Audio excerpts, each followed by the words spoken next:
Welcome to J is for Justice podcast. If live breaking news and following true crime is your thing, then please consider subscribing to my channel. And if you like what you see in my videos, please consider giving them a thumbs up.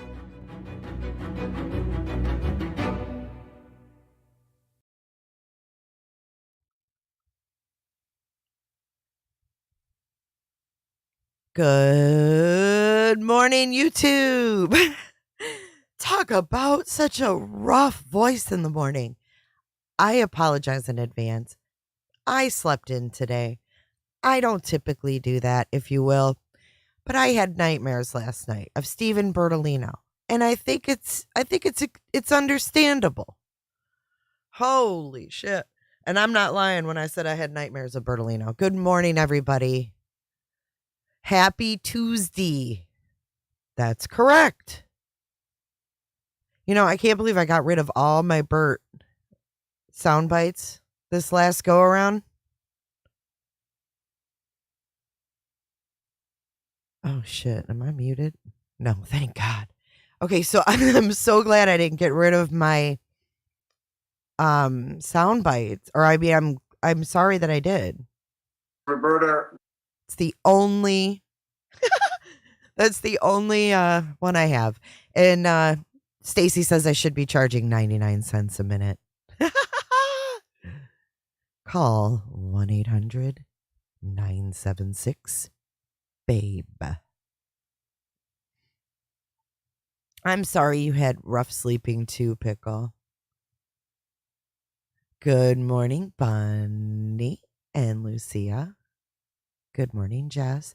Jess is at work today, so Jess is not in the courtroom, but she expects to be there later the rest of the week. Oh, hi, Angie B. Good morning, everyone. Good morning, Jeff. Jeffers. Good morning, Krista. So you might see a lot of green in here now. I'm going to tell you why. Y'all, last night when we were live, at the end of the live, Hush Pup donated 70 memberships, 50 in one drop, 20 in the other drop, if you will. See, I'm still in character of Bertolino. I can't shake it. I watched a bunch of his interviews after the live last night too. But if you look up here on the yellow, we met our super chat goal for last week. If you look on the green, dude, we exceeded both of those goals. But yeah, Hush Pup donated 70 memberships. I was like, what? What? Oh, I was freaking out. Good morning, Sweet Coffee. Do you have sweet coffee in the UK? How do you make your coffee sweet in the UK? Sweet Coffee, let me know what's in your coffee. Yes, you do, Shell. You need to snuggle up with that Bertolino blanket. The proof is in the pudding, if you will. I mean, I could just hear him as I read that.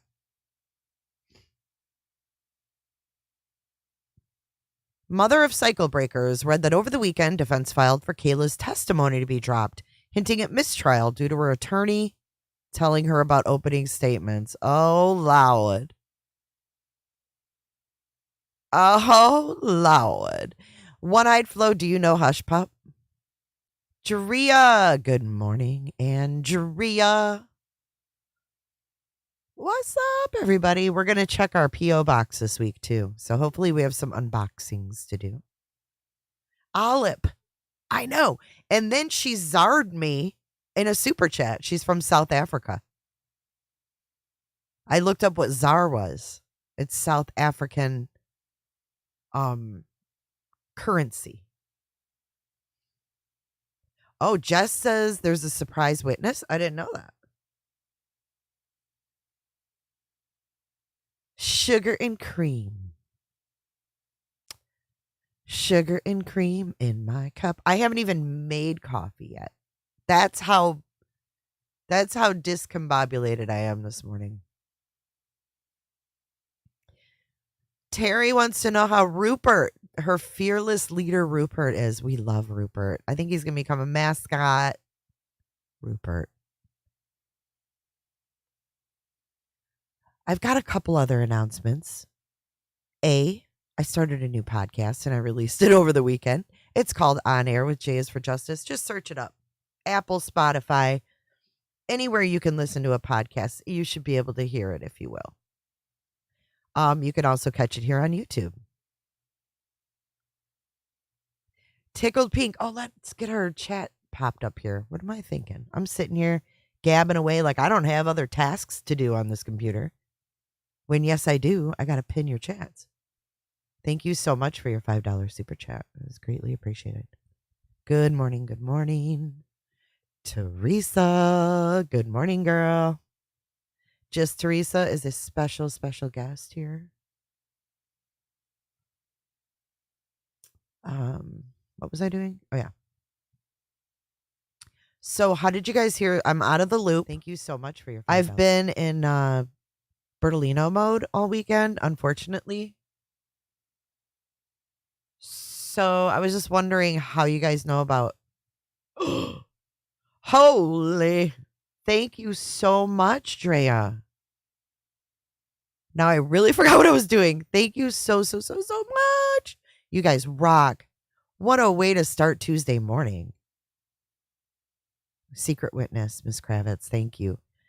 Drea, thank you so much. Let me give you guys. Oh, wow. You can like those too. I truly enjoyed reading your readings this weekend. You had me laughing so hard. Thanks. Tickled pink. All right, let me get these pinned here. It's only fair that y'all get to see what I'm seeing.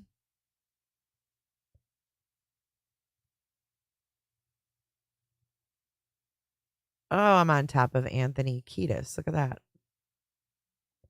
No, pun intended there. No. Nobody knows how I feel about Anthony.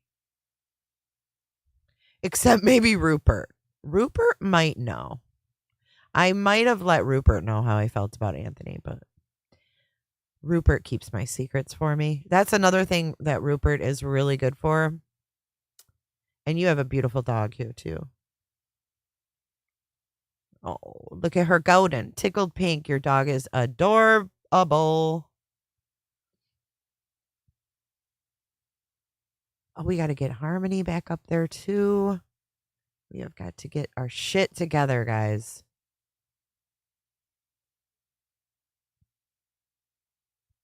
Miss Robin, I see everybody saying hi to you.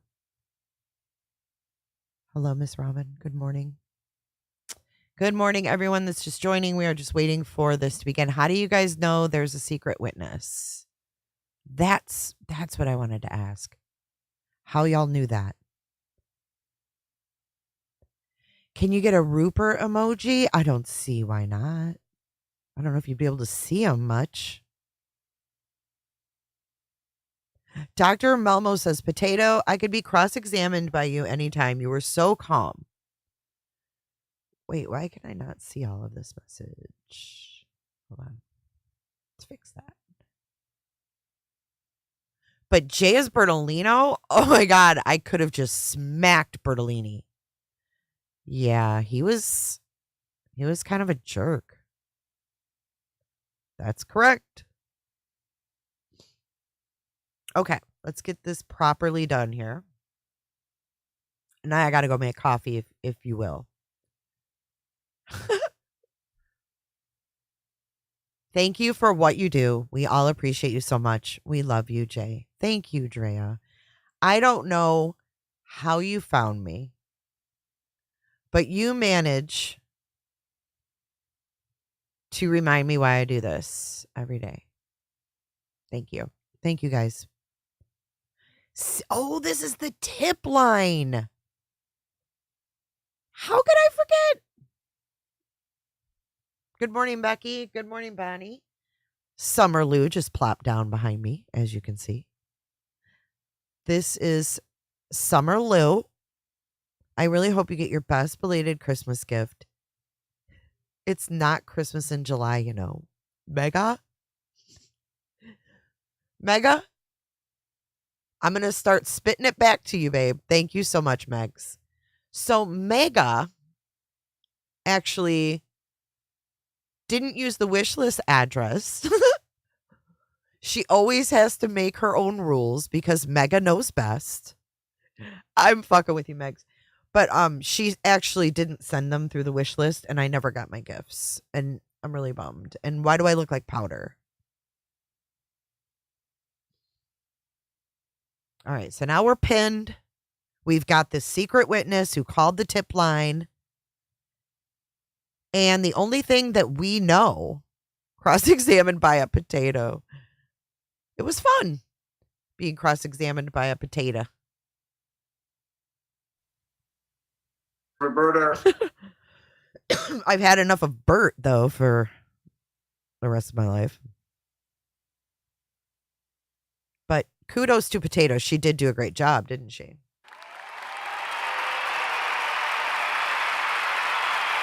Huge round of applause. Huge round of applause. I love you too, Mega.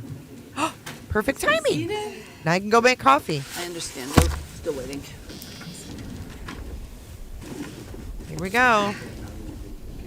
Oh, great. Okay, they've just come in. I got it. Maylee McAsian. Hello. Thank you so much, everybody. something bothersome about the laundries. We're so glad to hear that Northport police knew where Brian was. Right. And then didn't call to see if he was in jail or being interrogated. I can't. Yeah, so we were thinking that maybe it was someone who recognized the car when they showed the car. I think the last witness was actually L.E. on Friday. Go for it. Yeah. I'm sorry, Your Honor. I'm ready when you are. I apologize for the delay. That's okay. I just understood that the defense needed to see the court, so I figured I would get ready. Certainly. So when you're ready. If I could just grab one quick file, I'll be right Good back. morning, Flo and Hope. Freebird, Joy Thing. Ain't nothing but a joy thing, baby. Put these on mute. See you later. Okay. Oh, let's put it on. Let's all put it on mute. Oh, we're muted. So we're back watching Eagle 8, are we? Oh, no, now we're looking at the chairs with sweat spots. Amy Perry, good morning. Good morning, everyone. Quinny, good morning. Leslie be friends, good morning, sweetheart. You missed the soundboard. Oops. Baby D. Oh, here you go. Is it? It's so cold in the D. How the fuck do we supposed to keep peace? What's the weather like in the D? Because I'm freezing. I'm too cool for Hollyweird. Yeah. Yeah, I'm kind of glad I wasn't an actor. I can be an actor here. Jay, are you covering Ruby Frankie's sentencing today? You know what, Kendo? I haven't looked at the schedule. What time is that sentencing at? Jess. Good morning, J Lo. Number 5. Thank you. We will be. We will have a dual stream going on. I got to get that event up, don't I, Kendo? Yes, we want to see Ruby Frankie go down for her horrible treatment of those children. Yeah, they're loud and beefy. Good morning, just Samantha and Jenny. Lisa says it's 30 and sunny in the D. It's chilly down here. As you can see, I have a jacket on. But the sun's out. Did they find Audrey yet? I don't think so. Andrew, thank you.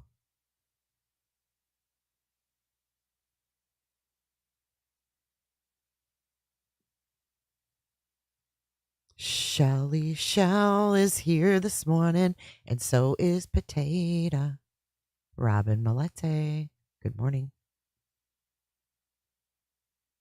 Supposed to be 52 in Indiana. Indiana? Drea, I didn't know you were a Hoosier. Are you a Hoosier? Good morning, Lucia. Cheryl, 43 degrees in Tarpon Springs. I know it's chilly, isn't it?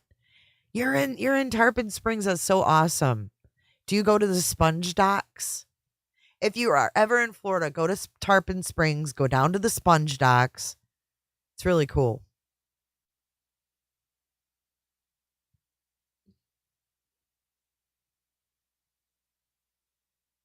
Raining in Louisiana. Yuck. It rained all weekend here.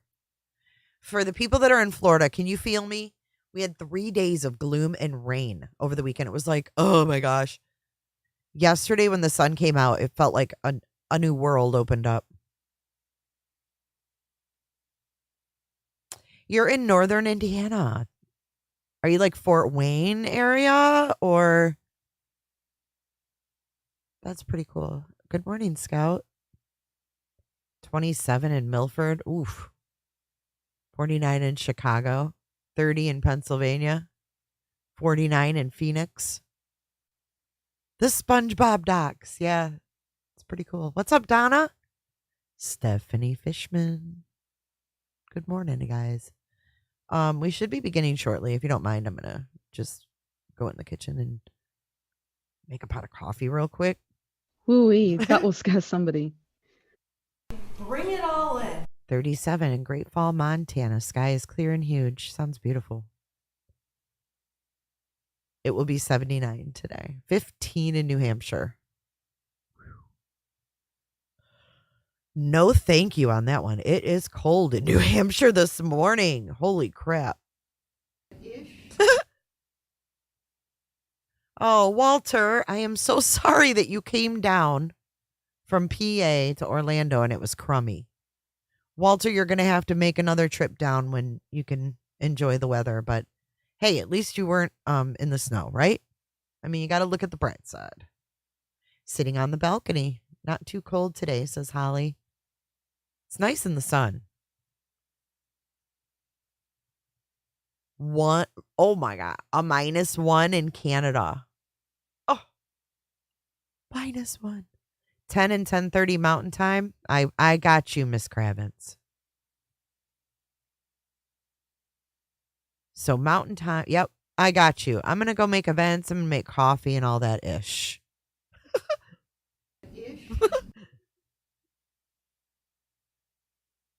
Yay, Walter. It'll definitely be warm when you come in June. I can probably almost guarantee that. The soundbites make me look weird in real life. No, they don't. I won't use them if it makes you think that, but it doesn't. Sit down, bitch, sit down. 53 in Port Richey, Great Falls, Montana. Weirdly 40. -12 in Canada. What is NB? I know that's something really north and really cold, but I can't think of it. What's NB Canada?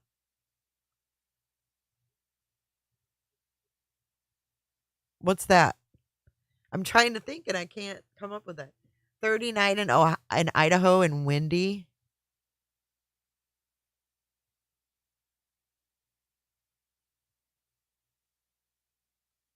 Oh, someone said ish at work yesterday. I saw that.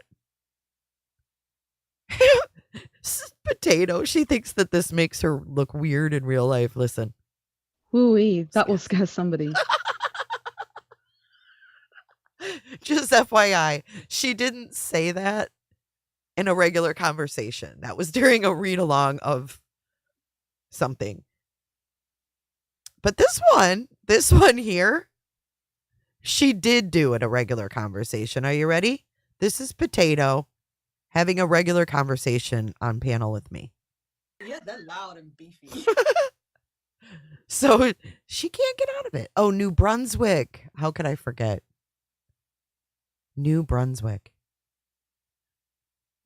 Y'all, we're going to see a lot of green because we got 70 memberships gifted yesterday. Oh, there's a lane.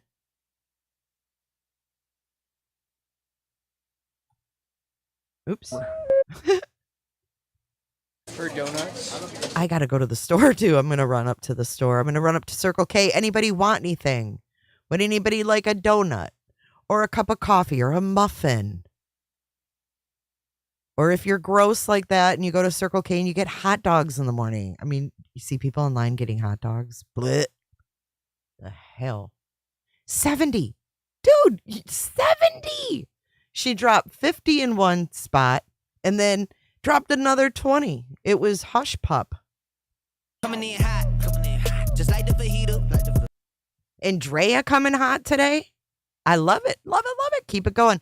All right, y'all. I'm gonna go make my coffee and then run to the store. It looks like they're getting ready to begin. Sour cream donut. I'll see if they have any left. 10 grand. I'll work on that. Blueberry muffin, a fajita. How about a breakfast fajita? You want a cough drop? Blueberry muffin. Circle K, do they even wash their hands? They wear gloves, Dr. Melmo. I would go to Wawa, but it's a little further down the road, if you will. Coming in hot, just like the fajita.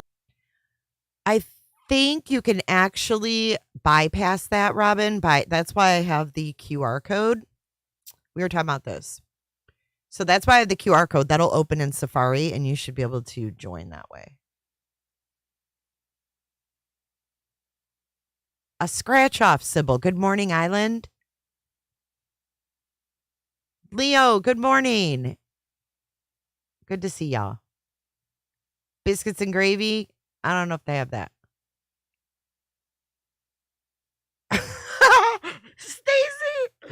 Stacy says that's a no. They wear gloves. I have a Wawa, a racetrack, and a Circle K all within like a mile of my house. Well, no. The Circle K is like less than a mile. Try that out, Robin. See if that works. Wawa actually started in Pennsylvania. If you didn't know that, that is a rando fun fact. Wawa, I think, began in Pennsylvania. But anyways, I was saying we filled our 2 bars. So you guys, we get to spin the wheel of Friday this week. I'm going to go make coffee now because I am just now. This is just getting to be redonkulous of me, if you will. All right, I'll see you guys in a few. Jennifer loves horses.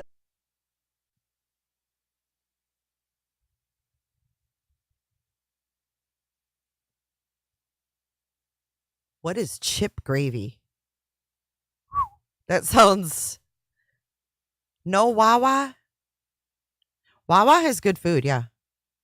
Wawa has really good it's Wawa, Pennsylvania. That's where it started.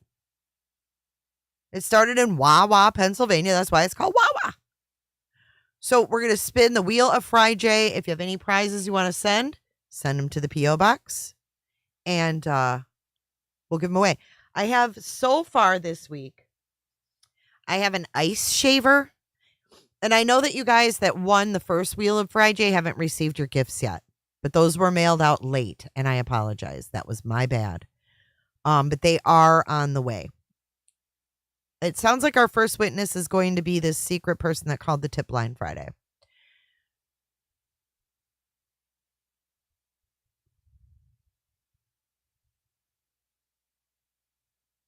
Pickle, I am very random.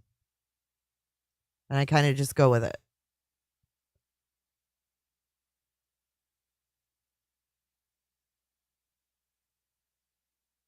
You call Walmart Wawa? Oh my God, what? Anything.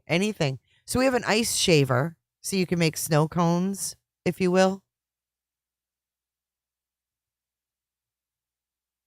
Oh, yeah, we called it shit on a shingle. Our mom used to make that. Ours wasn't biscuits, though.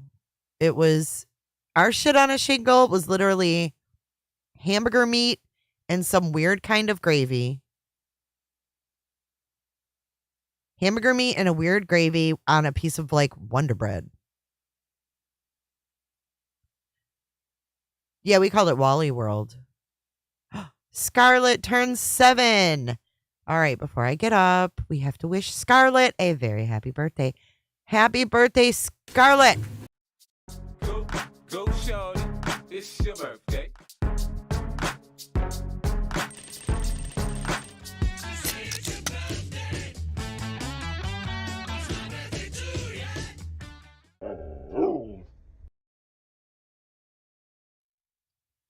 Happy birthday, Miss Scarlett. I hope you have the best 7th birthday ever. Yes, we had hamburger. Yes, that's what it was, Dr. Melmo. We had hamburger gravy. What is hamburger gravy, anyways, on Wonder Bread? Wawa is a gas station / amazing store of. It's a gas station. It's like a glorified gas station. Look it up. Wawa. Liam calls Wawa water. Right. Usually that's what you do. Hamburger goop on toast. Tuna goop? Oh, nope. Nope. No tuna goop. I'm out. All right. Y'all enjoy the first part of the trial. I'll see you in just a little bit.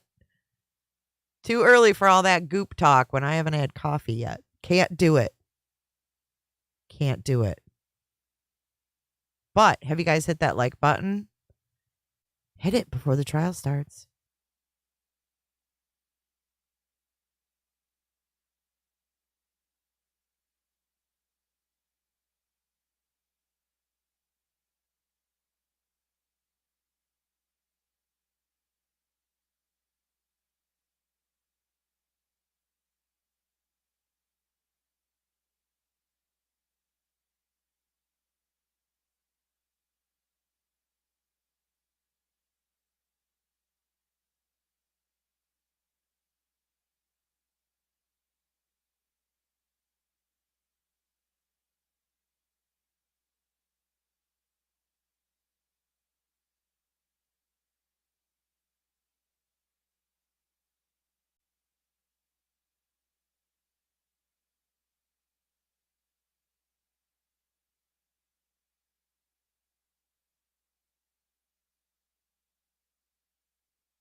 Junior Gotti, are we ready? You are. Okay. We may need a tech minute later on for other witnesses, but that shouldn't stop us. All right. Everybody ready? Attorney Smith, ready to go? Yes, Your Honor. Okay. Attorney Brooks? All right, please bring in the jurors. All rise for the jurors, please.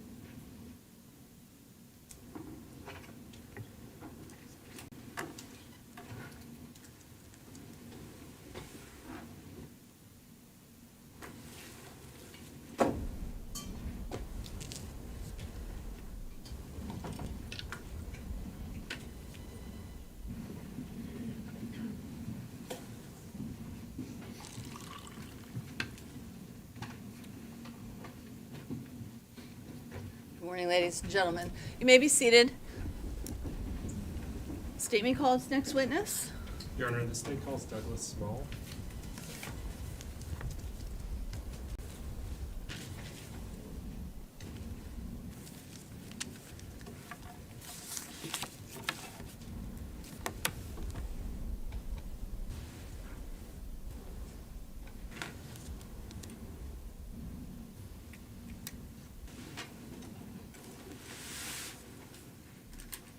Your Honor, can we have some headphones for this witness, please?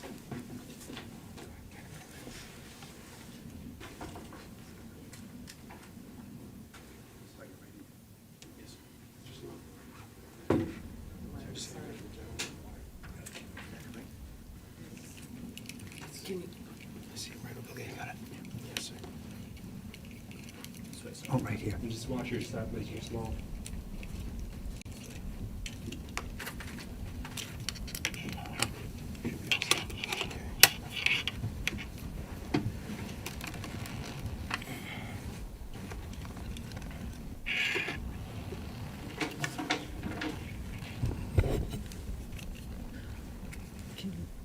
They don't expand.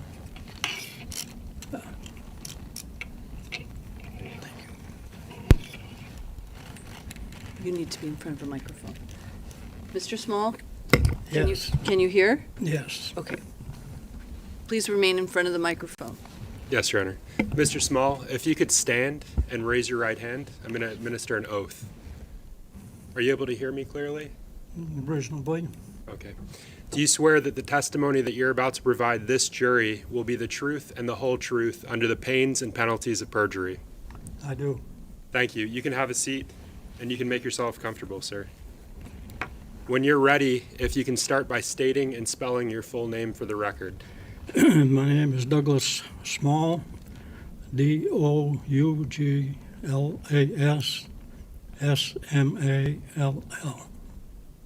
And Mr. Small, forgive me for asking, but how old are you, sir?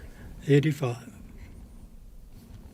And what city and state do you currently reside in? Carmel, Maine, How long have you lived in Carmel, Maine? all my life.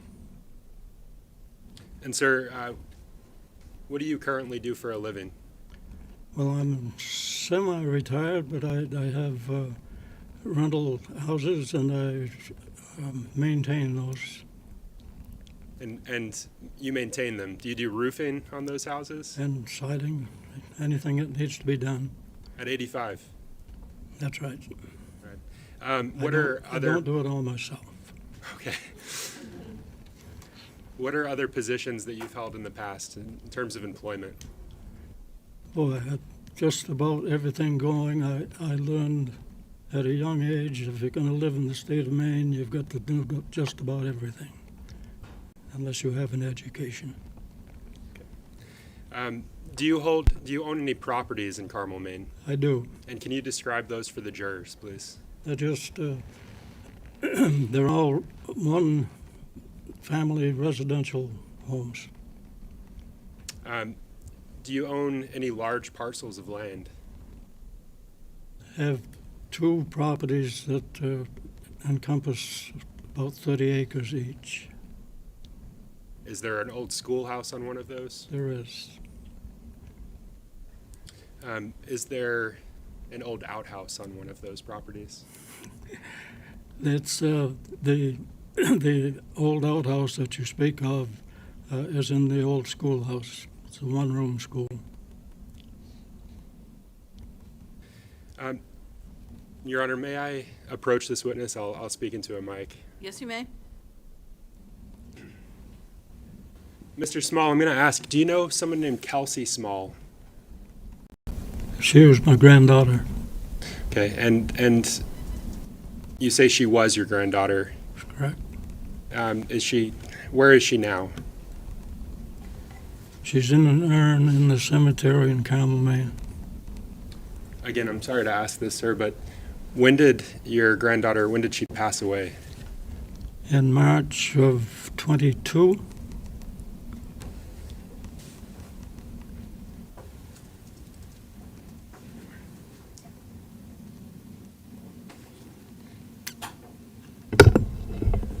So, Mr. Small, I'm showing you what's been marked as State's Exhibit 65. I'm just going to ask if you recognize any of the individuals in this photograph. It looks like Adam Montgomery in the rear, but I honestly couldn't state that to be a fact. Okay, and if I can have just another second.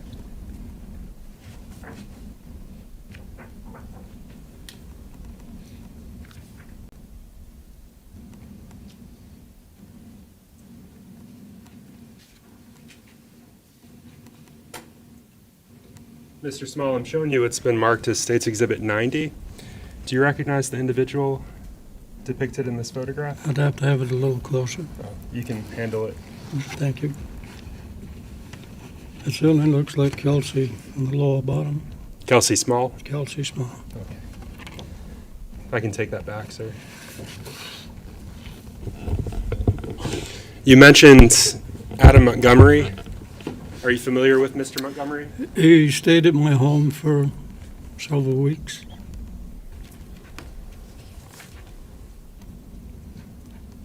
Your Honor, may I approach you? Yes, you may. So, Mr. Small, I'm showing you it's been marked as State's Exhibit 101. Do you recognize the individual depicted in this? It looks like Adam. Adam Montgomery? Yes.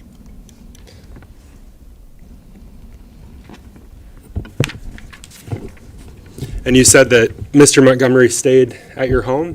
That's correct. How long did he stay at your home for, Mr. Small? There were two periods, and I don't know the date that he arrived the first time, but I drove to Rochester to pick both he and Kelsey up, I believe, on the 11th of November of 21. Of 2021. And are you aware of Mr. Montgomery, the defendant in this case, staying with other family members of yours? No, he was at my house both periods. Do you recall him staying with your daughter, Bessie Small? There was one night that perhaps, that's my daughter-in-law, but I'm not sure. I go to bed early. Whether he actually stayed overnight or not, I couldn't swear. Mr. Small, did you ever loan the defendant one of your vehicles? No. And how about your granddaughter, Kelsey? I let her have my Pontiac. Okay. And specifically with respect to late 2021, did you lend Miss Small that Pontiac that you just mentioned? I told them they could have it to go to Manchester with, yes. To come to Manchester? Yes.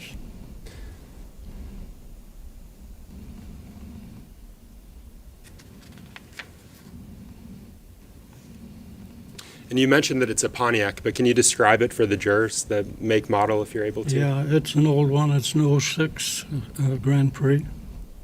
Do you know the color? I would call it gray.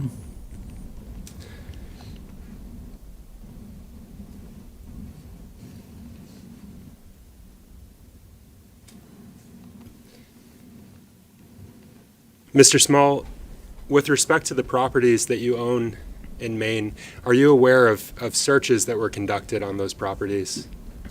There was one day when a group of detectives, or at least police people, came and went through the old schoolhouse. Do you know what they were searching for? At the time, I didn't. Do you know now? I suspect that, no, I don't know. But Hold on, sir. Hold on one moment, please. There's an objection. Hearsay.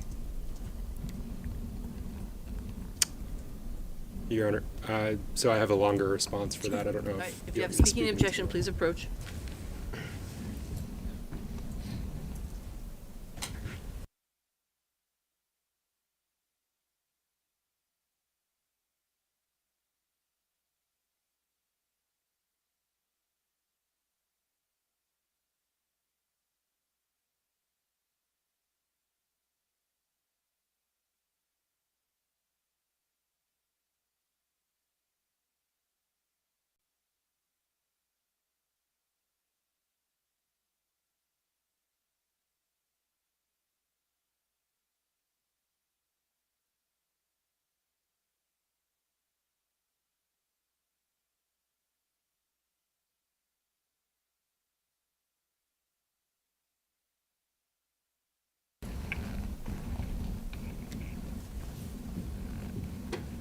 Mr. Small, do you recall how many detectives were present that day? Couldn't swear to them. 4, I believe. And how long were they there searching? Oh, in the building itself? The building and the property? Yeah. I'd guess that a half hour. Thank you, Mr. Small. No additional questions for you, sir. Good morning, Mr. Small. I do not have any questions. Your Honor, I'd ask that this witness be excused. Without objection. All right, sir, you may be excused, so I'll ask you just remove your headphones, please. You can just leave them there. We'll take care of them. Thank you. Be careful of the wires.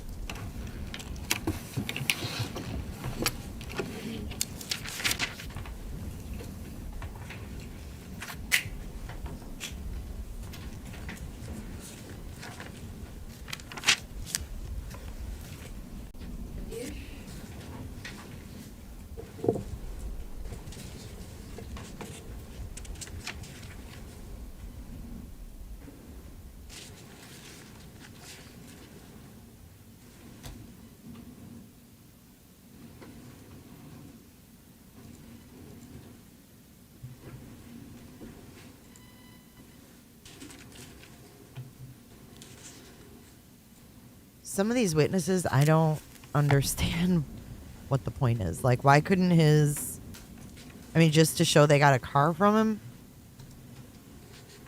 Can't they just show the bill? Or, I don't know. He looks really good. But like I said, Kelsey was really, really pretty. So it looks like her side of the family has some good genes. He was on the witness list, yes. He was. There's another Small on the witness list as well.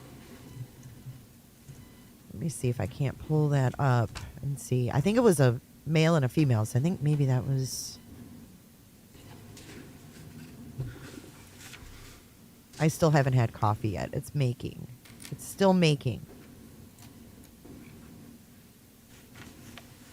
I don't know why I said Bill about the car, because that doesn't make sense, because they didn't buy it from him.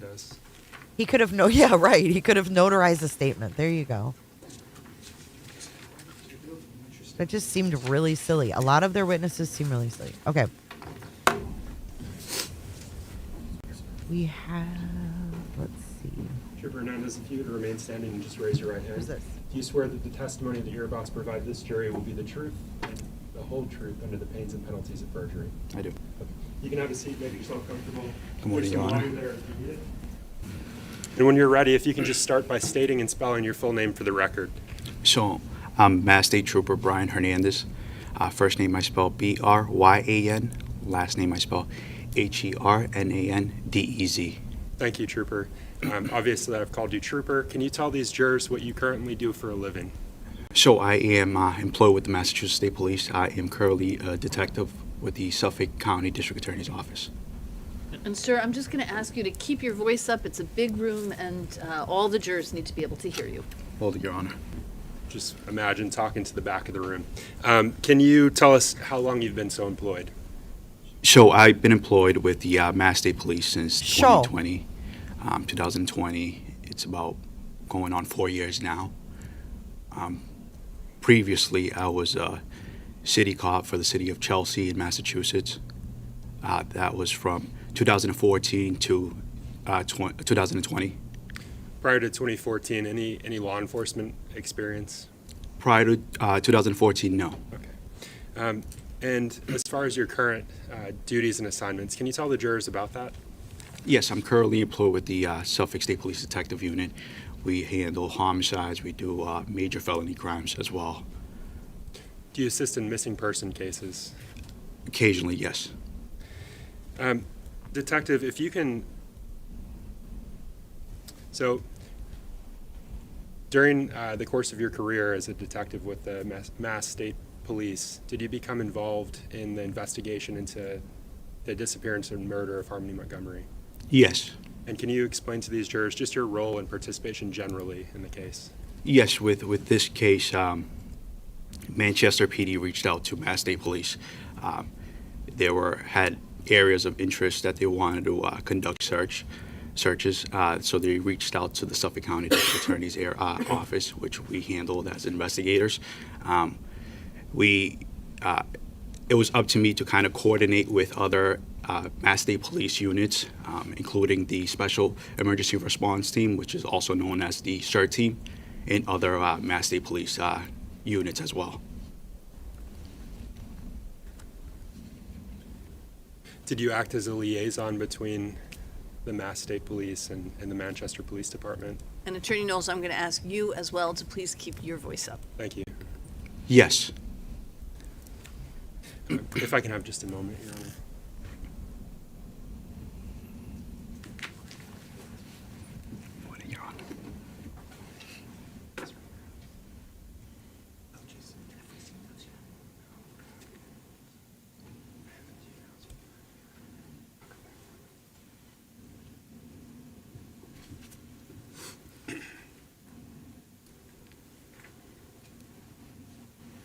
And Trooper, if you can just tell us, when did your involvement in this matter begin?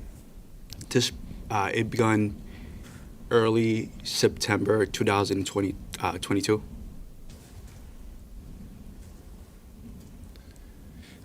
During your involvement in this case, did you receive certain toll records related to this matter? Yes. Your Honor, may I approach this witness? Yes, you may.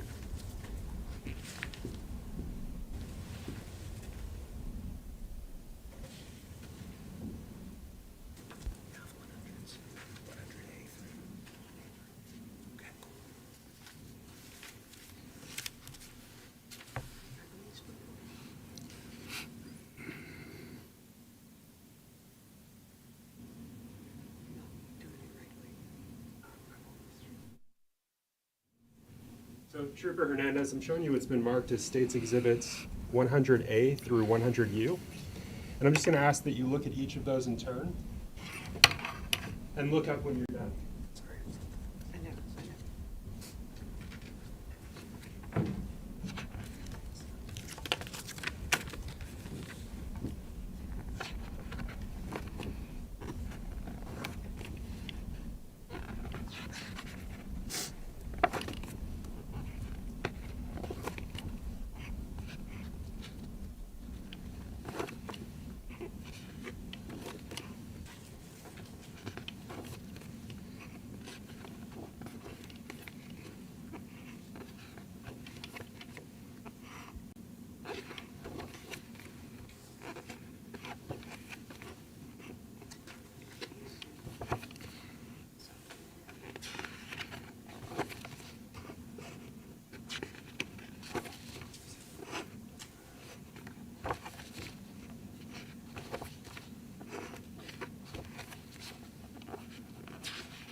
Thank you, Trooper. Are you familiar with the items depicted in that? Yes. Sorry. Are they fair and accurate based on your memory of the records that you reviewed? Yes. Your Honor, the state moves to strike what's been marked for identification as States 100A through U and mark as full and published to the jury. Without objection. All right, the ID is stricken. They are entered as of full exhibits, and they may be published to the jury. Thank you. And Your Honor, if we may approach briefly. Yes?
I saw somebody had a question about memberships. If you want to be able to receive gifted memberships, when you join the chat, it should give you a pop-up that says, turn on gifted memberships.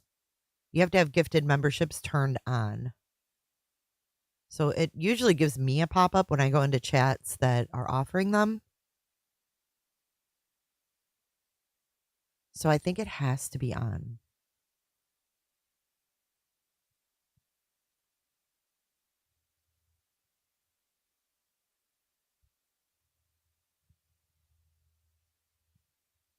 If anybody in chat knows anything different about it, let me know.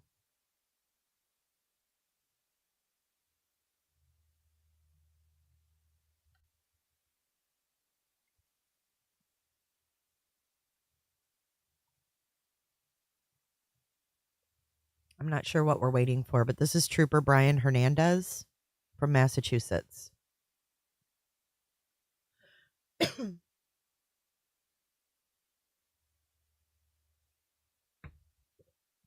Welcome to day 9. Well, then it maybe automatically does it. Kenny Knacker says you just have to be lucky. And the more you chat, I think the better your odds are.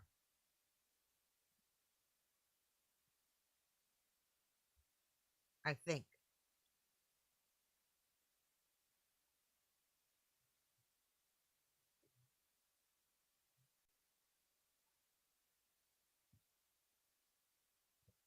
Good morning, Christina. Kenny says if you had a recent comment when donated, you are in.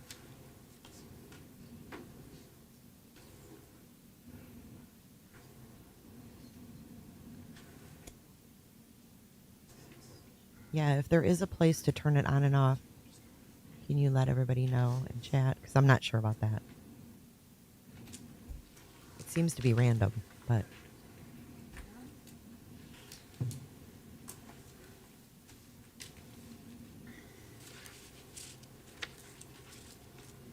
Megs, may the odds be in your favor.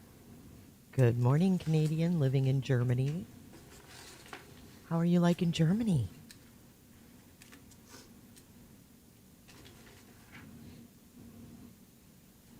Do you own Lederhosen? If not, you should definitely invest in Lederhosen if you live in Germany. We want to see you at Oktoberfest dancing like Clark Griswold.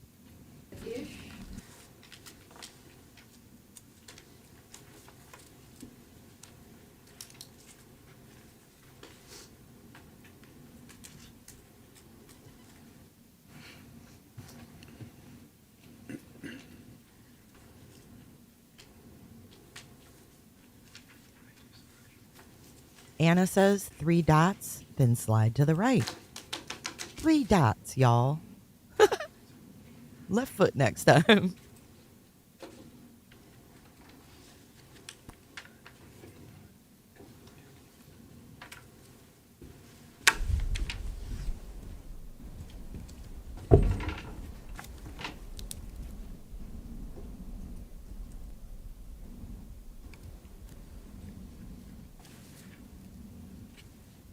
Apologies, Trooper. Would using maps to discuss these locations that you searched, the toll information, would that assist these jurors in understanding the locations that you're describing? Okay. Do you believe that maps would assist? Yes. Your Honor, may I approach? Yes, you may. So, Trooper Hernandez, I'm showing you what's been marked for identification as States Exhibits 145 through 155. If you could just review each of those and look up when you're done.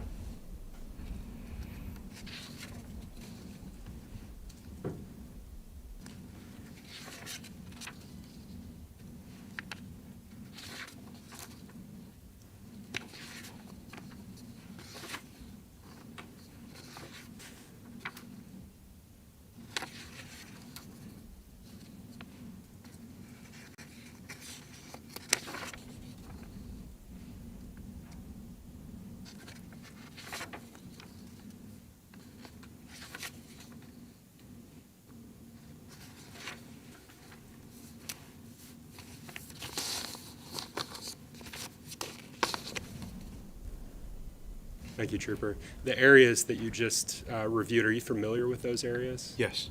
And is that through your capacity as a law enforcement officer with the Mass State Police? Yes. And the records that were just admitted through you, you're familiar with those as well? Yes. And again, the maps that you just reviewed, those would help the jurors in understanding the locations that we're going to discuss? Yes. Your Honor, I move to publish what's been marked for identification as States Exhibit 145 through 155. So if you want to use those as demonstrative exhibits, you may do so. They're not marked as full exhibits, but they may Thank you. be shown. So Trooper Hernandez, turning to the toll information, please look at the screen behind you. And if you can just confirm, other than the red sticker on the bottom of the exhibits that you just were handed, is that consistent with what's before you? Yes.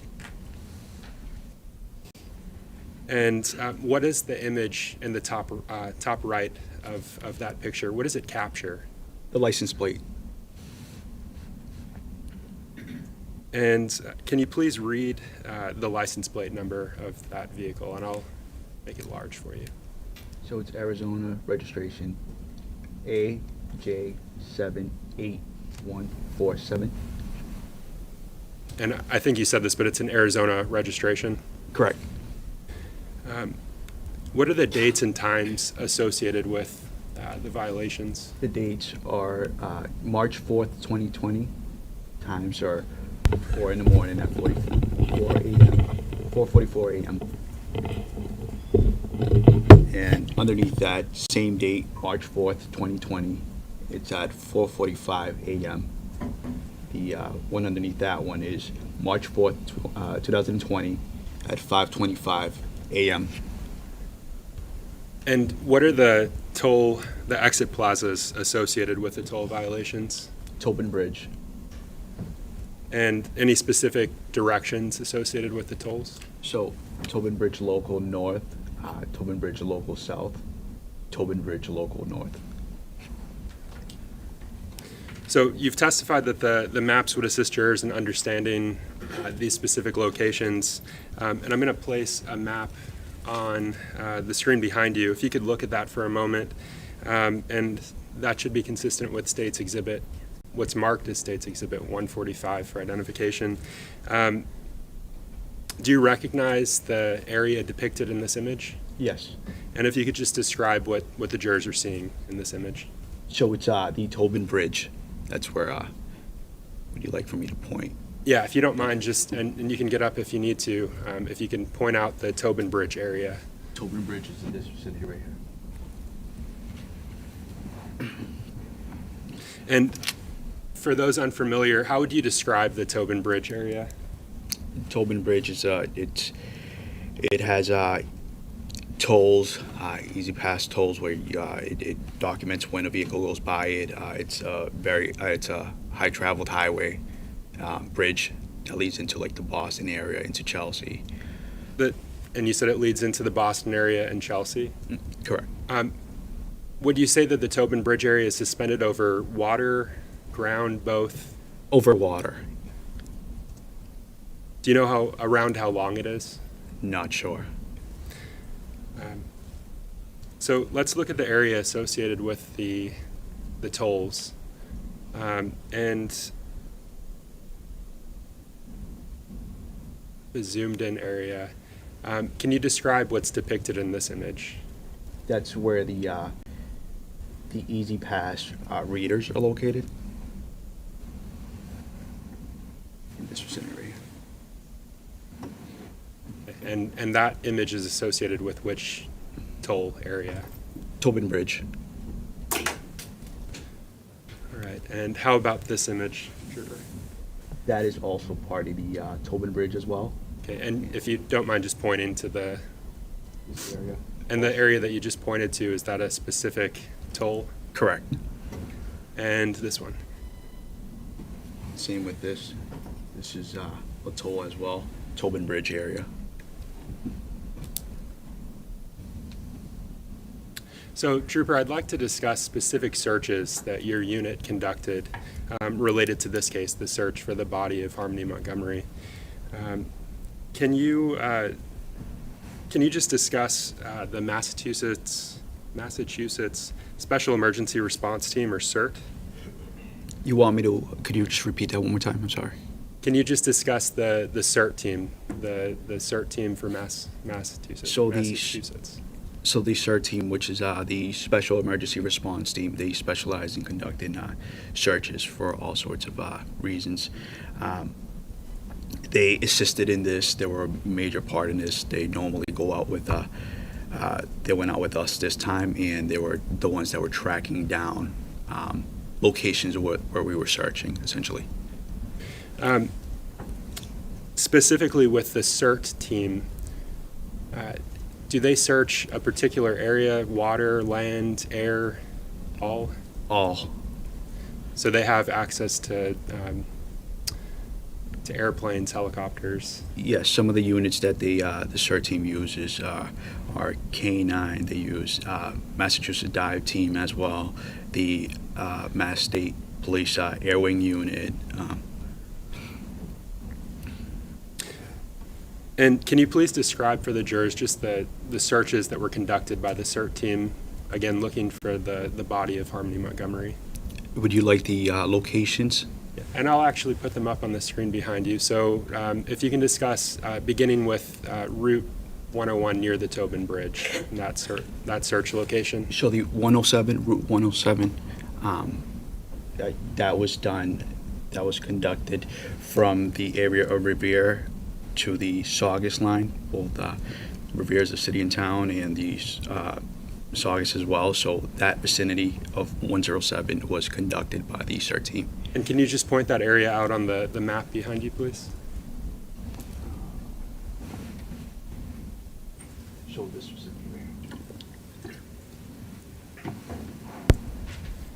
How about Broad Sound Tuna Club area? That was conducted also by the CERT team, which is this vicinity right here. Dive team also assisted. The dive team also assisted. How about K9s? Were they present for that? Not sure if K9 was present that day. Okay. Are you familiar with the search of the Sales Creek area? Yes. To the search for the body of Harmony Montgomery? Correct. Yes. And can you point that out on the map as well? This vicinity right here. Bridge Pizzeria area? Are you familiar with the search conducted by the CERT team, again, related to this case? Yes, that was done in Revere, the city of Revere. This area. And you said specifically in Revere? Correct. How about the marsh on the, well, there it is on the map. Mm-hmm. Are you familiar with this search? Yes. And can you just describe it to the jurors, please? So the marsh area that was searched was this vicinity right here, along with also this vicinity here. It's a large area. And what went into that search? It was split up in multiple days, in 2 days. With that, it was a lot of law enforcement personnel from Manchester PD, also detectives from other counties, because it went into the Essex County, which is Saugus. The CERT team as well, along with K9. And so in your role, your involvement in this case, how do you set up a search like this? So it's pretty much wherever the PD is interested in searching. At this point, it was Manchester PD had locations of interest. Based off of that, I relayed that information over to the commander for the CERT team, which is Lieutenant Kevin O'Hara. He's the one that got the additional units to kind of assist with it. And I think you said this already, but there were multiple agencies present for these searches, is that right? Correct. State and federal? Correct. The searches that you participated in, how long did those last typically? So the marsh area was a very big area. The Rumney Marsh Reservation, it lasted about 8 hours each day, and it was done within 2 days. Each day it was about 8 hours. Yes. How many individuals participated, roughly? Roughly, easily over 30 law enforcement.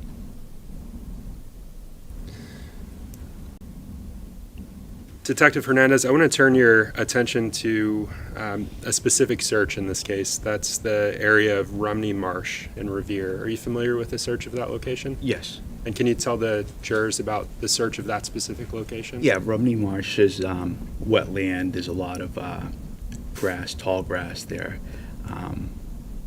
And that was done, like I said, that was done on 2 days. We split them up in 2 days. One of the days was on September 18th, 2022. My apologies. And the following search was conducted in April 7th, 2023. Okay, so 2 specific days, September 18th, 22, and April 7th of 23. And can you point the specific locations out for each of the searches on the map? Yes. So one of the areas was this vicinity right here, close to Copeland Circle and Revere. Another one was right in this vicinity right here, which would be right behind the Northgate Plaza in Revere as well. And this area right here was conducted as well, which that was, goes into the town of Saugus.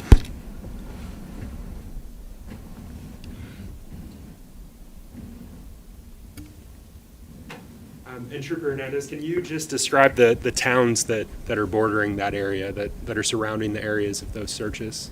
The areas, so it's the city of Revere, borders was one of the areas where it's conducted the searches, and also the town of Saugus. You mentioned the Tobin letting out or leading to Chelsea. Yes. How far is Chelsea from the Revere area? Chelsea is about 10 minutes away from Revere. 10, 15 minutes away from Revere.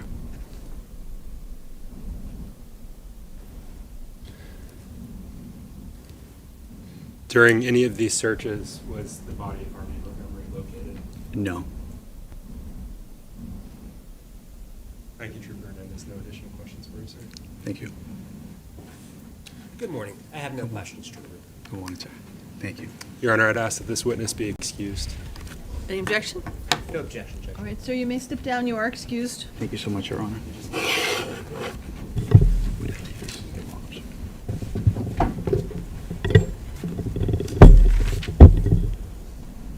Your Honor, if we could approach on the next witness, please. Yes. Thank you.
And gentlemen, it looks like we're going to have to take a short recess. We will bring you in as soon as we can. Don't discuss the case with each other or with anybody else. Don't do any independent research. Don't look up any locations on the maps. And as I say, we will bring you back as soon as we can. Thank you. All rise for the jury.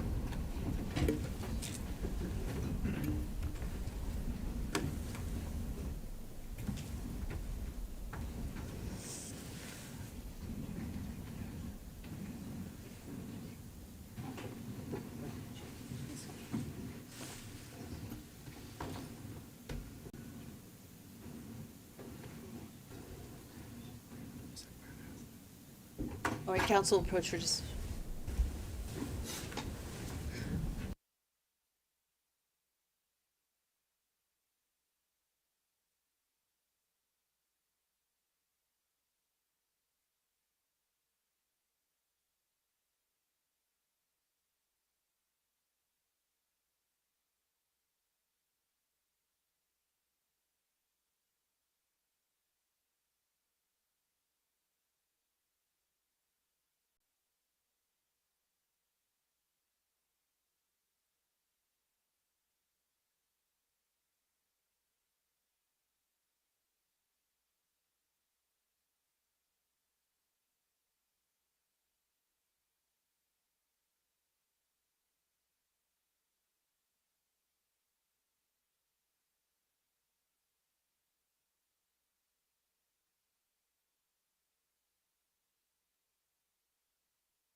Okay, sorry. Every time I get up, something happens. Why are we breaking? You guys are going to have to fill me in. Is Elaine objecting or what's going on?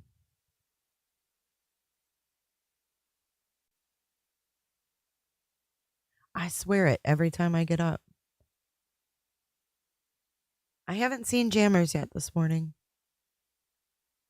Yeah, so take advantage of the games in the chat, you guys. I know they're a little bit silly, but they come with Streamlabs, so you can just use exclamation point points, and that'll tell you how many points you have available.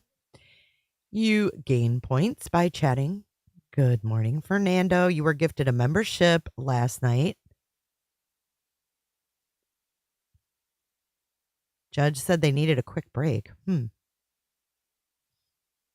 Maybe they are waiting on a witness or something. The judge has IBS. She's giving me IBS. The next witness they're getting ready for that. Maybe it's someone being brought in from jail. You know what I mean? Yeah, so then you can see how many points you have. And then there's other games. It's okay, 100. It's fun. So the more you chat, the more points you get. And then there's heist. See, like Meg P just put exclamation point heist and then a number. You put how many points you want to bet. So then after she puts heist, it'll say, hey, she started a shit show. And then it says, do you want to join? And then you put exclamation point or heist and then the amount of points you want to join with. It's kind of silly, but then you can do exclamation point gamble space and then a number of points. You can also do exclamation point slots and then a space and then some points. Dr. Memo put exclamation point points. You probably do have a shit ton. Angie B has like, I think it's like a gazillion.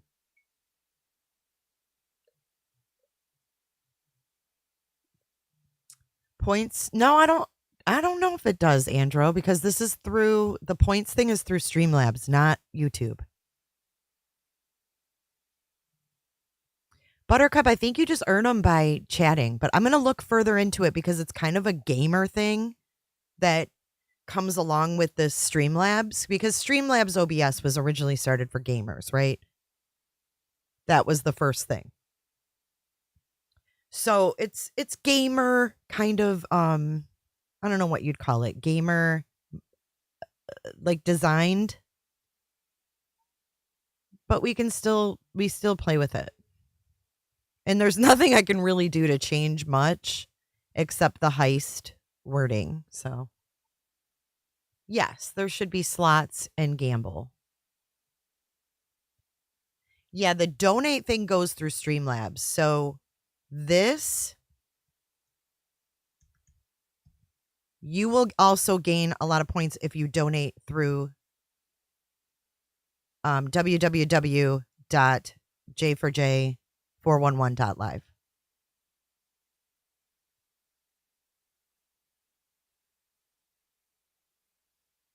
Oh, I know. Angie B. It's like, I need to give Angie something to sell or spend her points on. Let's see. You guys have more than I even do.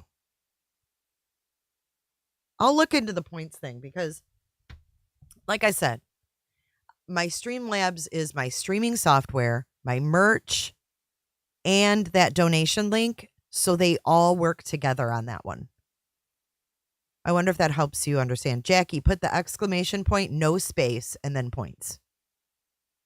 So your command is always going to be your exclamation point, and then whatever your command is follows that.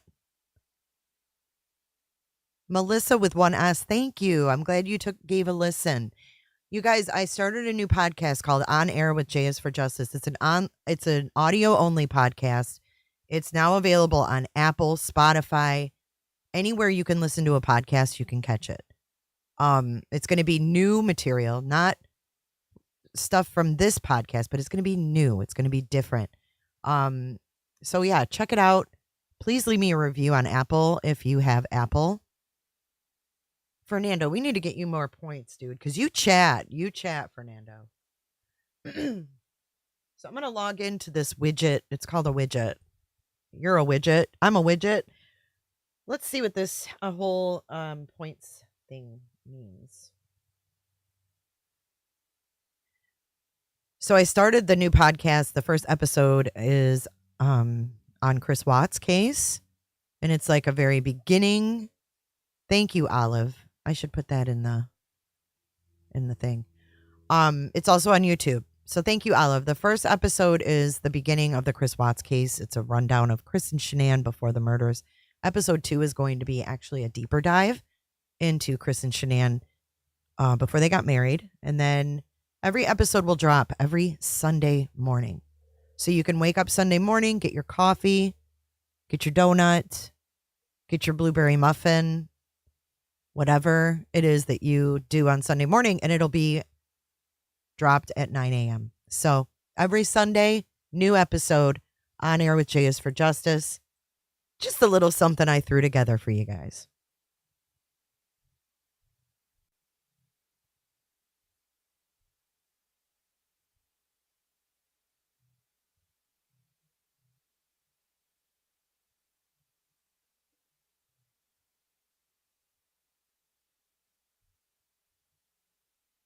Or have your fajita. Right. If you're a guy like 100 people, you get your fajita.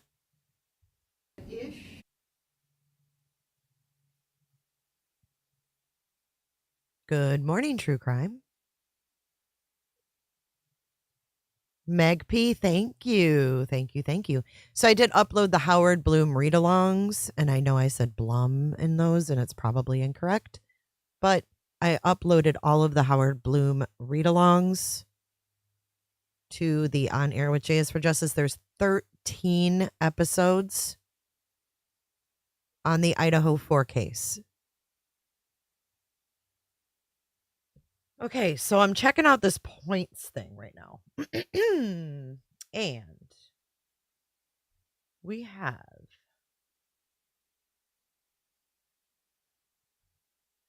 have slots mini game. Let me see what I can do with preferences. Minimum, maximum.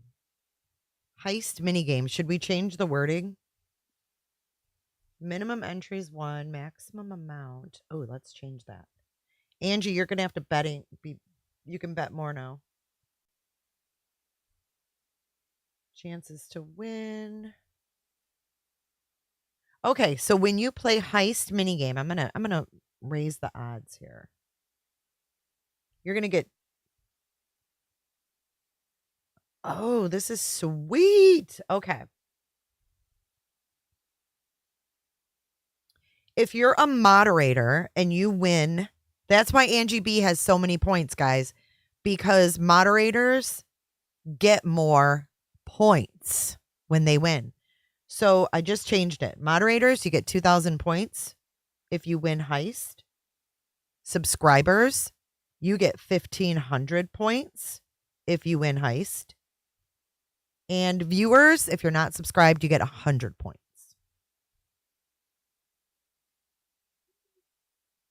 So wait. Okay, so messages. Ahoy. Should we get rid of ahoy? But then I can also see set up rewards for viewers to claim with their loyalty points. Create a new item to get started. Okay, I'm seeing what I can do here. Stream perk. What does that mean? A sound effect? Oh, dude, I can program sound effects so that when look at everybody wants to play now. You can buy shit with your points. So like I can put like a sound effect that you can use by spending like 10 points. Yeah, let me check out the settings on that 100 because that's stupid. Sound effect. But I don't get it. Hang on. Let me see. Let's do a test. Roberta.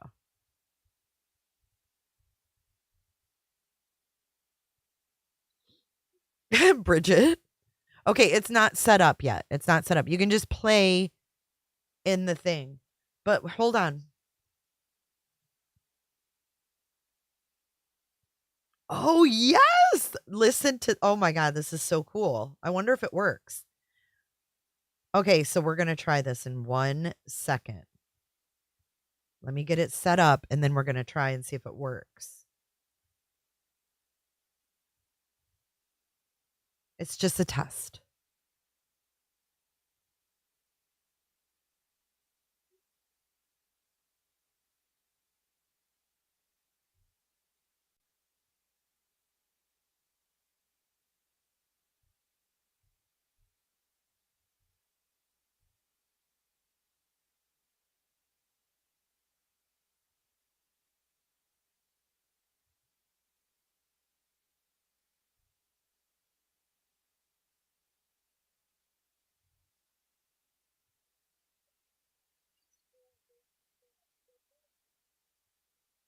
And then I'll look into how you can get more points too, because I'm not exactly sure how this works.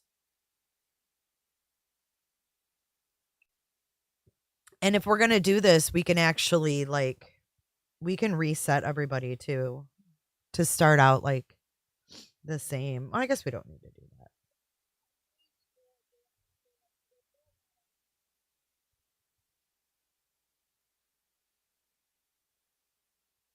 It might take me a little bit to get this set up, but we'll try it.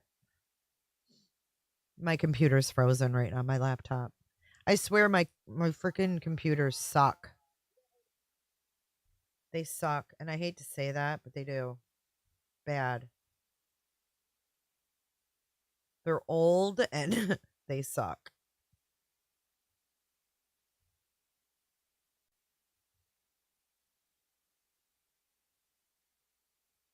If I open more than 2 windows on my laptop, froze.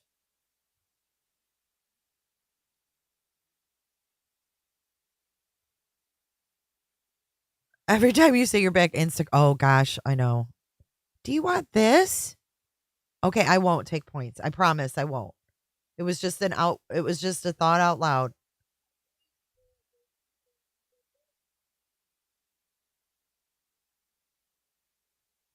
So let's try this. Let's do heist 1000.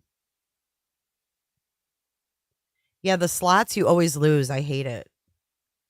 Let's go to the Sponge Docks Island. Come on over.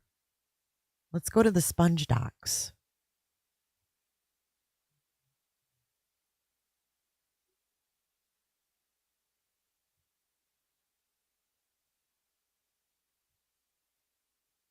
Angie B getting all protective over her point.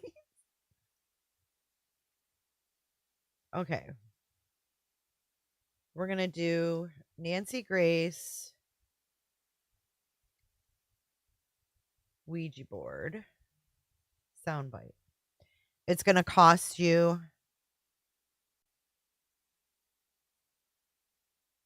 10 points.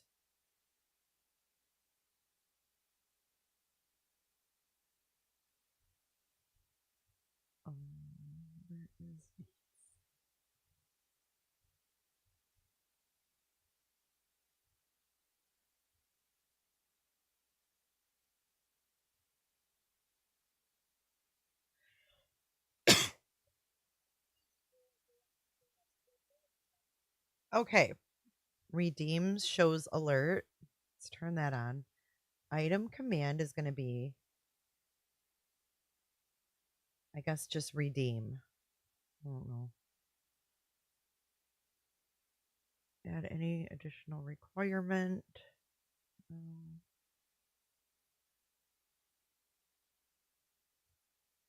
Okay, try exclamation point redeem.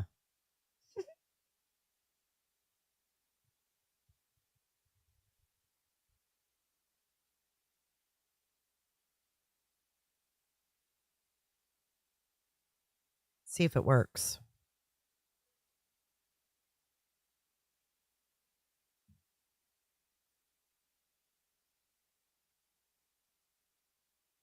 It says undefined. Redeem undefined. Hang on. Maybe I have to name it something else. Oh, wait. Okay, wait. Maybe it's redeem and then OUIJA.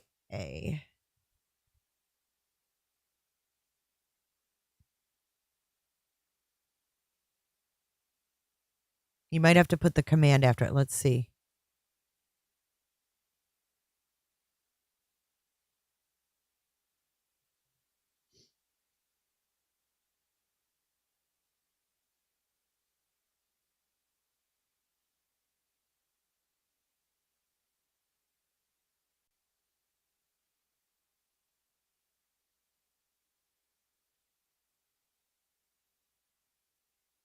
It didn't do anything yet.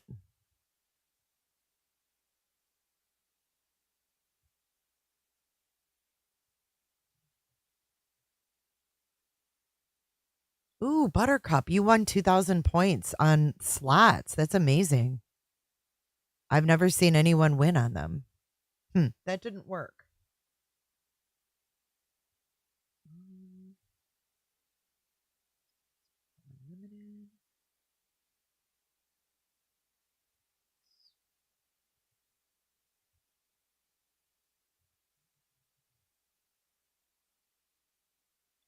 Oh, wait.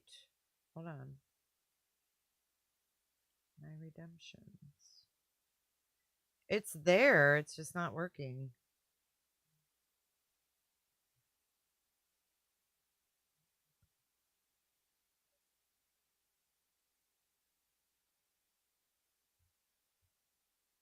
Yeah, this loyalty store. I'm gonna have to look into this because I don't really know how that works. So I'll look into that. Wow. Angie B, we have someone who has more points than you. One person, her name's Lori Staggs. I haven't seen her in a long time, but she's the only one above you.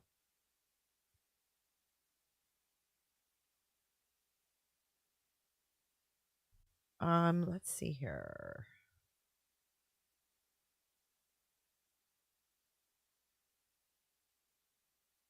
I can see all of your points.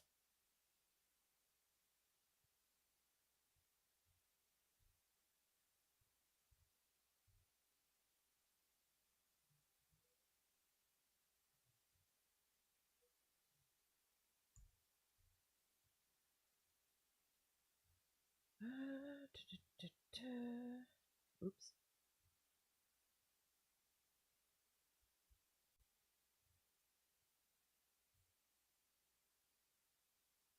YouTube payouts are based on viewers' chat activity. Okay, now I'm reading. If they do not chat, they will not earn any points.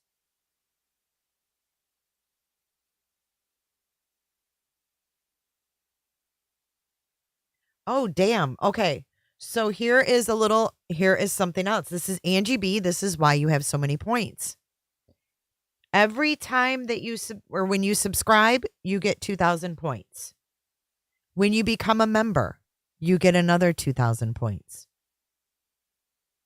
When you donate through Streamlabs OBS, which is www.j4jlive or www.j4j411.live, you get 10,000 points. And if you super chat, you get 3,000 points. So that's correct. That is correct. The more you chat, the more you engage, you get more points. So that answers that question.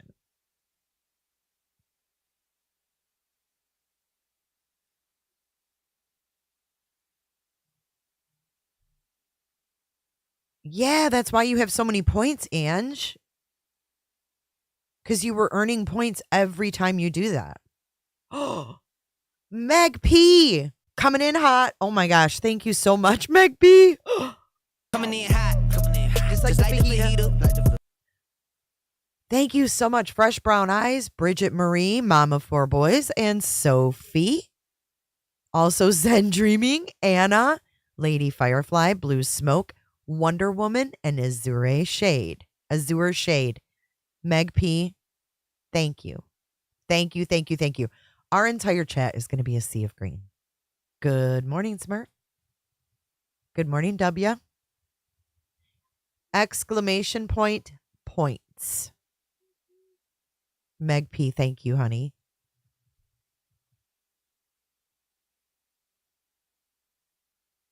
Fresh brown eyes.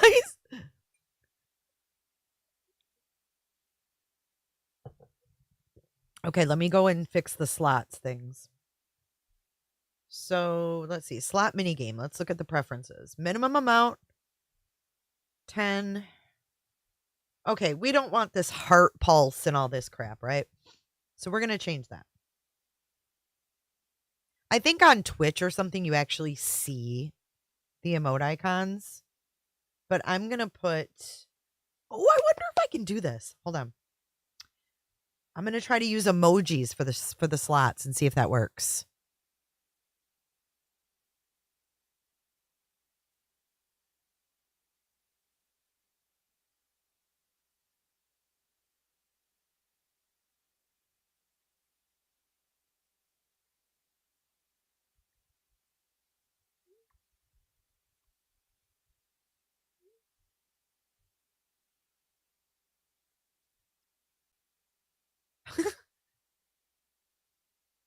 And then we can change the slots up if this actually works. You guys have to give me a minute, though. It takes time to do this, ish. I need more coffee as well. Okay, I think it might work, guys. It's letting me put emojis. So I'm gonna get some slots set up for us, okay?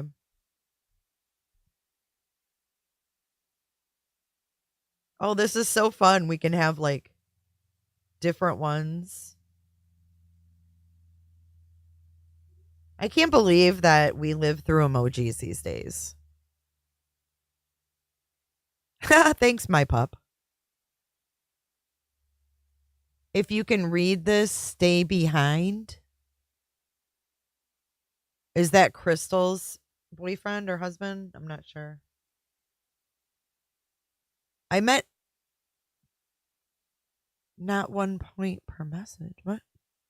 No, it's not 1 point per message. It doesn't roll that way. Oops. I just can't believe we live through stupid emojis that honestly were made in China. Like all of this originated in China and we just accept it. We just roll with it. And we express ourselves through freaking little pictures made in China.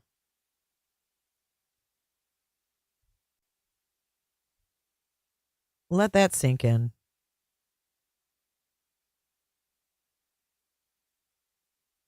Shall we play a game? Who had a speak and spell when they were little? Shall we play a game?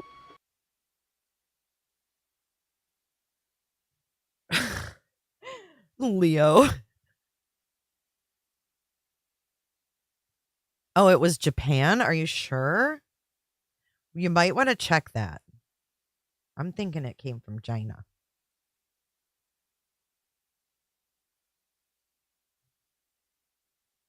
Maybe I'm wrong.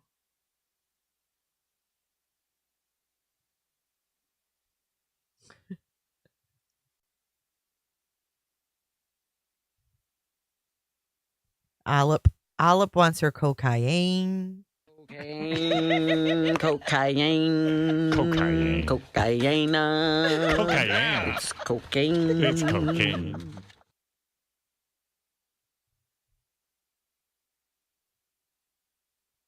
Hold on, I'm still setting up your slots. I love creating this kind of stuff, and then when you guys see it, like your reaction in the chat is the best. Like I live for that.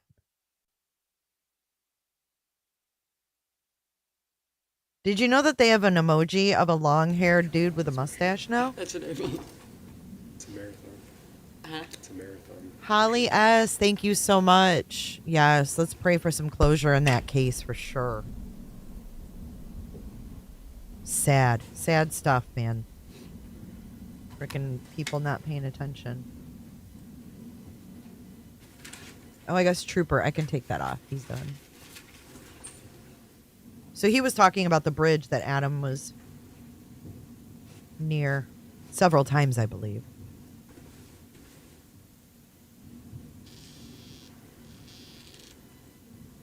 W, that is from the Howard Stern show.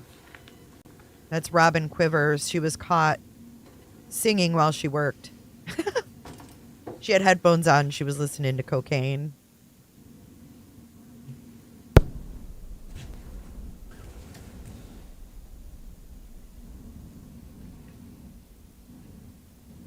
Okay, try your slots now and see what works. Oh, you guys are? Okay. Okay, they're coming in. I'm almost done. Everybody ready? Look at the emojis, y'all. You can actually play slots. The next witness is up here. I'll get more in there. I'll keep adding. Once the jury's seated. Yes, Your Honor, please. All right. All rise for the jurors, please. All rise. Here we go. Stand up!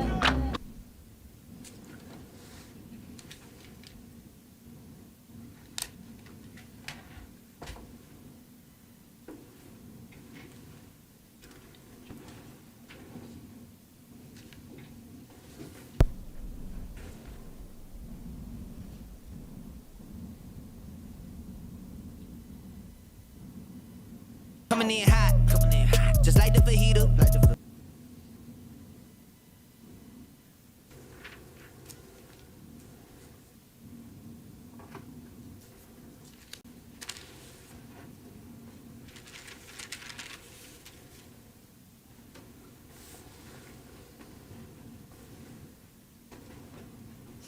Look at the teeth.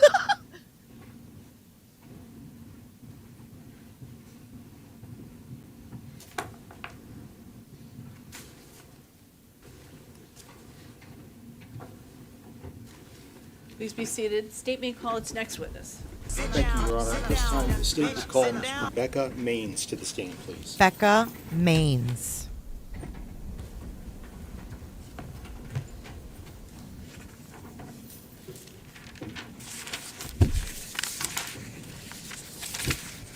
Rebecca Maines.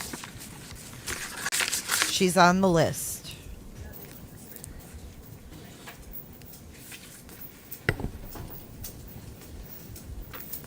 Oh, Lord. I think she might be in jail, too. Holy. Good morning, Miss Maines. If you would go right over to where the bailiff is, please, and watch your step on the cords.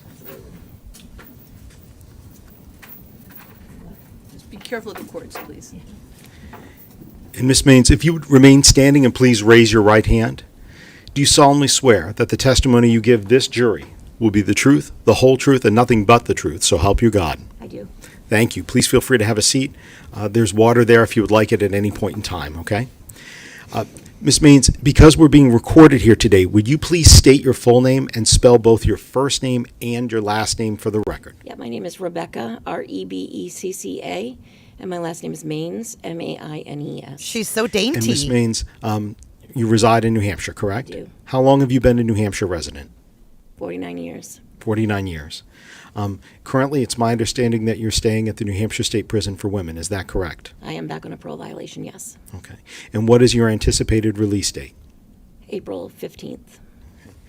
And just to get this out of the way, with regards to previous convictions that you've had, it's my understanding you've had convictions for a series of theft by unauthorized takings and one count of credit card fraud, all between 2016 and 2019. Is that correct?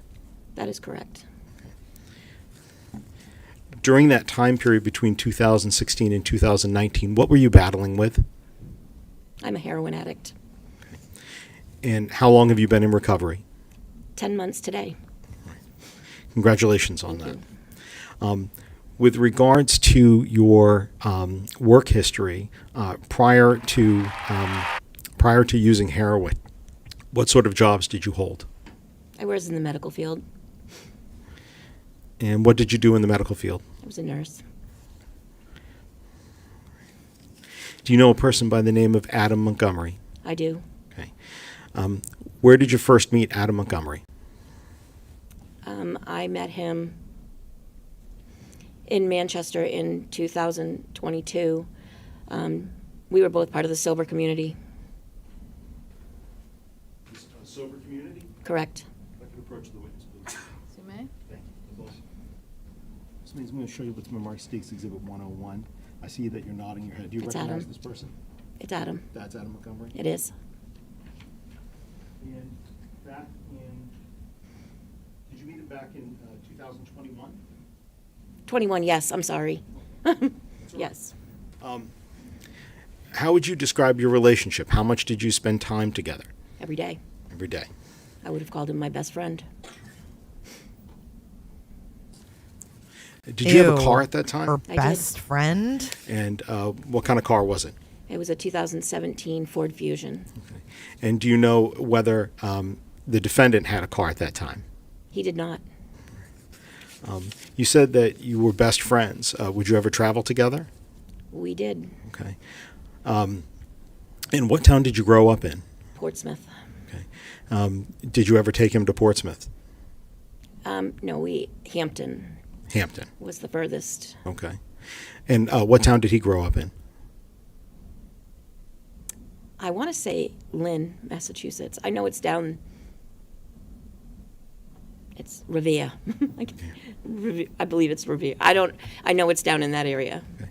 Did you ever talk with him about his children, how many children he has? Yes. Okay. What, if anything, did he ever tell you about how many children he had? Well, I'm pretty sure I told you guys 5, but thinking about it, I know he had 4. You know he had 4? Correct. And when you say you guys, are you referring to When investigators? I spoke with the state, yes. Okay. With you and... About to say, this is not the first time you and I have met, is it? No, it is not. Okay. And where did we meet? At the New Hampshire State Prison for Women. And what did we talk about that day? We talked about my statement. Okay. And do you remember what you were told to do when you were testifying? Yes. Okay. What were the 3 rules of testifying that we talked about? Speak loud, tell the truth. And I don't remember. Okay. Stare at you guys. Let's say, does it sound like one of the other things was to make sure you use your own words in whatever your testimony absolutely, is? Yes. Sorry. All right. It's all right. At the time in 2021, did you ever talk with Adam Montgomery about a daughter named Harmony? I did. Okay. Where did he say she was living in 2021 when you talked with him? He told me that he dropped her off to her mother in 2019 at a rest area. What did he say about how often he was seeing her back in 2021? He said her mother would not allow him to see her and that he had been trying for some time. What, if anything, did he say to you about her having any sort of toilet problems or bathroom issues before she went to live with her mother? He said she was constantly wetting her pants or using the bathroom.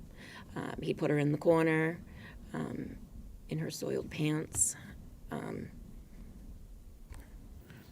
But that she would repeat it when she'd get in the car. She'd have an accident, but he Another said one it who was on failed purpose. Harmony. On purpose? Yes. That's what he said. Correct. What did he say about why he decided to send Harmony back to her mother? Because she continually shit her pants. Sorry. That's okay. Are those his words? Yes. Okay. Then those are his words. Remember, one of the things is to make sure that you always tell the truth, correct? You just took an oath a moment ago to tell the truth. Absolutely. All right.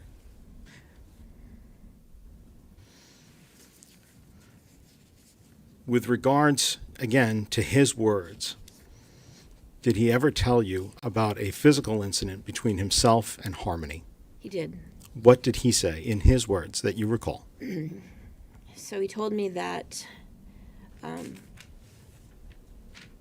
he was in the bathroom, or the kids were in the bathroom. I don't remember the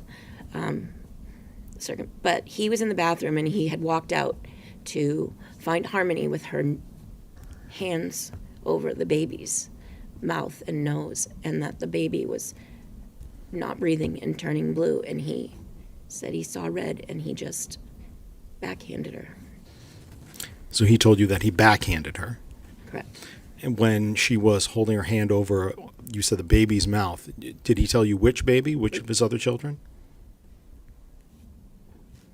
You know what he did, but I don't remember. I want to say Declan, but I'm not 100% positive. Don't want you to guess. So if you remember, you remember, and if you don't, you don't. That's okay. Do you remember the name of the child that he was talking about, the baby? Yeah, I'm pretty sure it was Declan. Okay. And did he say where he was living when he hit Harmony in the mouth after seeing her cover this child's mouth? Probably. I don't recall. Don't recall. Okay. Did you say when it was? Specifically when in the year? Spring, summer, No, fall, it was right winter? before he returned Harmony to her mother. Right before?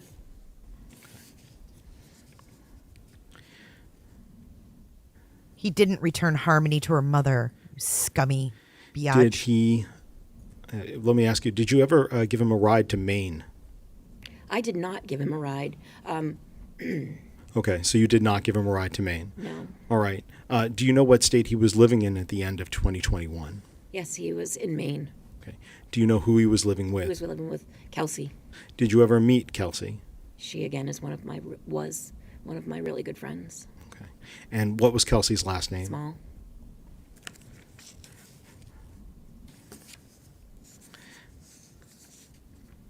Finally, with regards to what the defendant stated to you about Harmony, what, if anything, did he ever say, or I'm sorry, who, if anyone, did he ever say Harmony reminded him of? Her mother. Her mother? Her mother. And did he tell you how that made him feel? God bless you.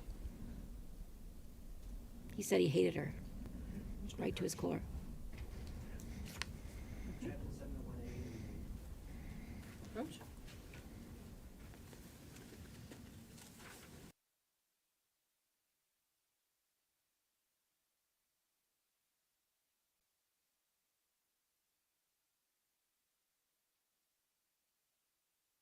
I mean, I can't even believe how many people could have done something.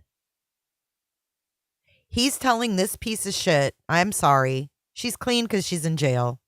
He's telling her that my daughter continually shits her pants.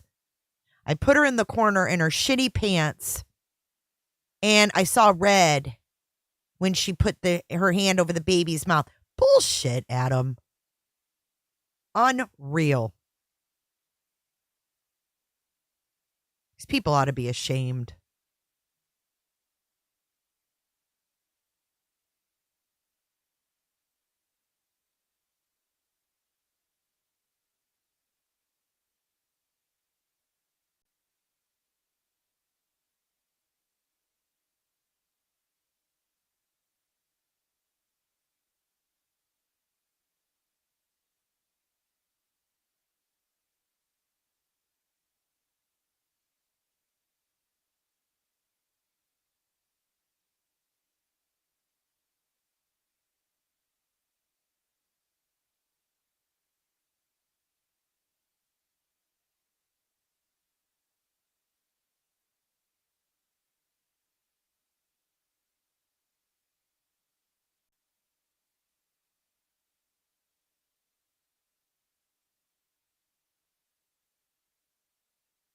And then to top it all off, she knows that he said he hated Harmony's mother to her core. So she knows that he's backhanding the little girl. All these people should be charged as complicit, as whatever it is. I don't know what the charges would be, but it's sick. Instead of being charged with anything, even a misdemeanor, they get deals. It's the opposite of that. I'd rather see him charged with a misdemeanor than get a deal. You stated a moment ago that the defendant indicated or said to you that he hated Harmony's mother. Is that correct? No. Oh, who did he hate? Harmony. He hated Harmony. Yes. Oh, he told her he hated Harmony? What? Oh my God. He's done. What a bastard. And she listened to that?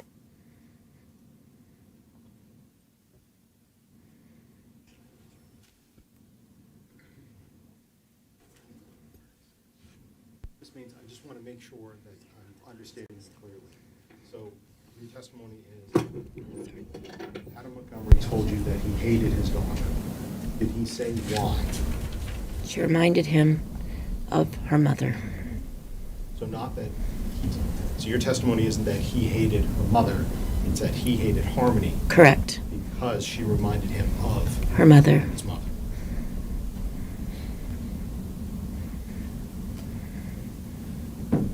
And at that point, I have no further questions for Ms. Means. I thank you very much for your time. I believe defense counsel will have a few.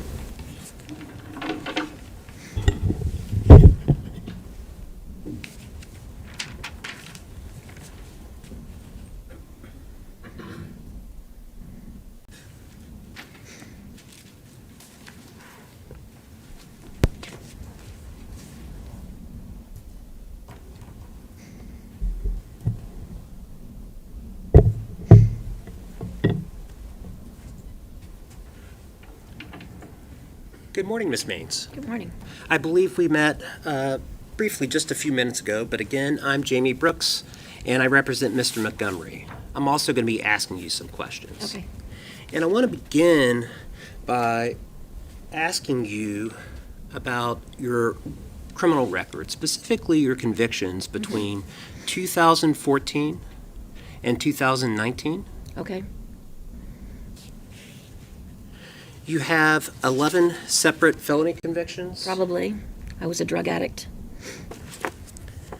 And along with that 11, you have 7 separate misdemeanor convictions, right, for Probably. credit card fraud? Probably. Specifically, just to dive into the details a bit, 2014, theft, Rockingham County, correct? Correct. I'm going to agree with you on all these charges. I don't know that we need to go through all of them. 2016, theft, I'm a criminal, sir, yes. Rockingham County. Yeah. 2016, theft by deception, Rockingham County. If you say so. I am a criminal. 2016, 3 separate convictions for felony level theft out of Merrimack County. If you say so. I don't have the documentation in front of me. I don't need it either. I am a criminal. I don't have a problem telling you that. 2017, theft, Merrimack, right? Yeah. 2018, another theft, felony level out of Merrimack. Yep. 2018, a theft out of Merrimack. I believe it was all the same incident, correct? Would you like to see the charges? No. With different docket numbers? No, no, no. I'm telling you I'm a criminal. I don't know why that would make a difference. And you also have 2 theft convictions out of Rockingham County in 2019. Correct.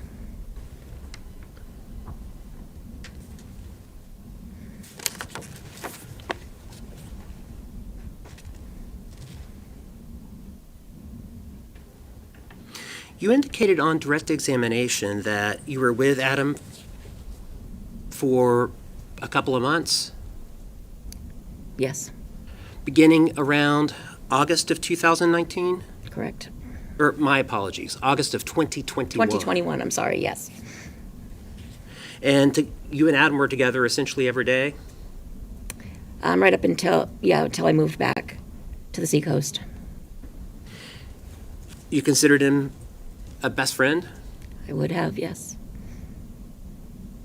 He ended up moving to Maine to be with Kelsey Small, correct? Well, he ended up going there, yes. You were the one who introduced Adam and Kelsey in the first place? I was.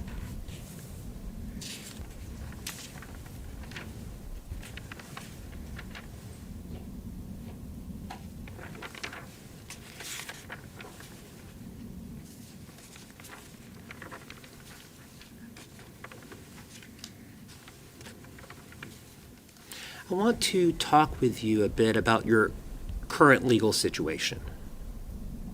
You indicated that you are eligible to be released on parole in April? Correct. In a couple of months? Mm-hmm. But it's also fair to say that that is not the extent of your legal troubles, correct? Correct. You are presently facing 3 sets of charges out of 3 separate counties, correct? Actually, it's 4. There's a 4th? Yes. Okay.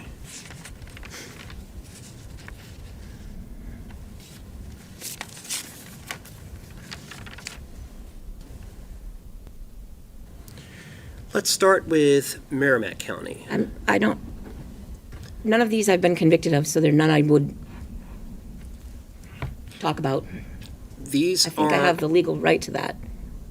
I'm not going to ask you about the specifics, but I am going to ask you about the fact that you are, in fact, presently being charged with... I'm not facing any more time, sir. I'm not doing any more time. Well, let's talk about that. You're facing a Class B felony offense out of Merrimack County, correct? I don't know if it's for possession of crack cocaine. I believe it's going to be a misdemeanor. You have 2 counts of possession out of Merrimack County, correct? No. Do I? No, I don't believe so.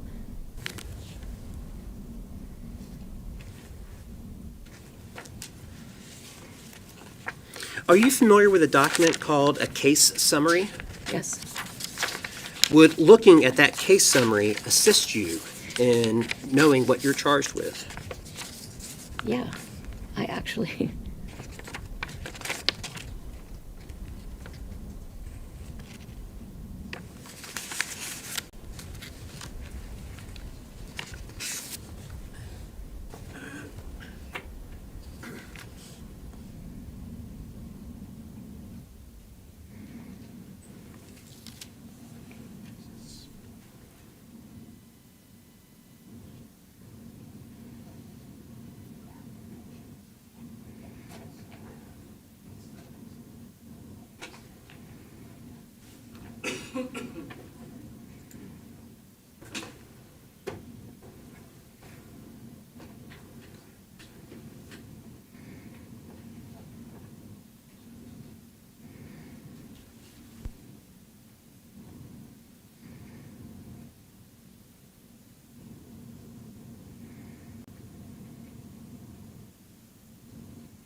Permission to approach, Your Honor? Yes, you may.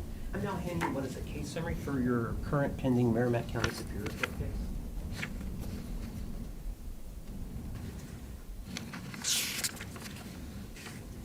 Okay. Having reviewed that, does that help refresh your recollection? No, I was only aware of one. But you are in fact facing two. Apparently you say so, yes. And those are two, I'll be happy to take that back if you, unless you need to look at it again. No, I don't need it. I don't have a problem telling you that. So in Merrimack County alone, you are still presently facing two charges carrying a maximum penalty of 3.5 to 7 years in prison. Yes. And there is a second court, correct? Yes. And that's Rockingham County Superior Court. Yes. And out of Rockingham County Superior Court, you're facing an A felony offense. I am. That carries a maximum penalty itself of 7.5 to 15 years. Yes. You also have a charge right here out of this very court, correct? Mhm. I do. Itself a Class B felony. Mhm. Itself punishable by up to 3.5 to 7 years. It is. And you indicated that there's a fourth? I'm correct. Out of Bedford, I have possession of crack cocaine. When did that charge come about? I was arrested on August 12th of 2022. That would also be a felony level offense? It is a misdemeanor. Okay. Acts prohibited, I believe, or no, it's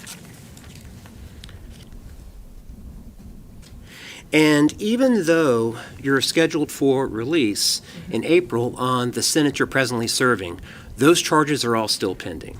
They are still pending, yes. And there is an additional problem as well, right? In each of those three cases, you failed to appear for court? I did. And that's not a problem at all. I was in treatment, sir. You were on the lam? I was in treatment, sir. Absconded from your parole? I was in, I was in treatment, sir. Yet your parole did not know you were in treatment and a warrant was issued? I believe I've answered that question. And they did know where I was. But thank you. And you would agree that failing to appear for court is itself also potentially a crime? It is a crime, yes. Bail jumping? I was not charged with bail jumping, sir. You haven't been charged with bail jumping yet since being arrested? I was in treatment, sir, and I'm pretty sure that I verified that through the courts, and each of them know. I want to change topics. My criminal record.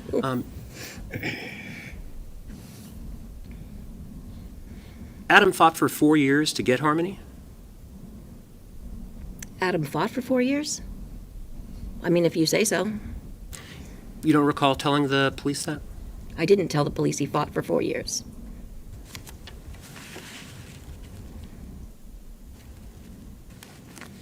Let's talk about, you indicated something about standing in a corner. I did. She would stand in a corner and poop? Is that something that you said? I said that she used the bathroom in her pants and he put her in the corner. Okay, so we're not talking about the car. No, I'm not. I didn't say anything about the car. Okay, so this is something that would occur when they were living in a home or an apartment or something. Correct.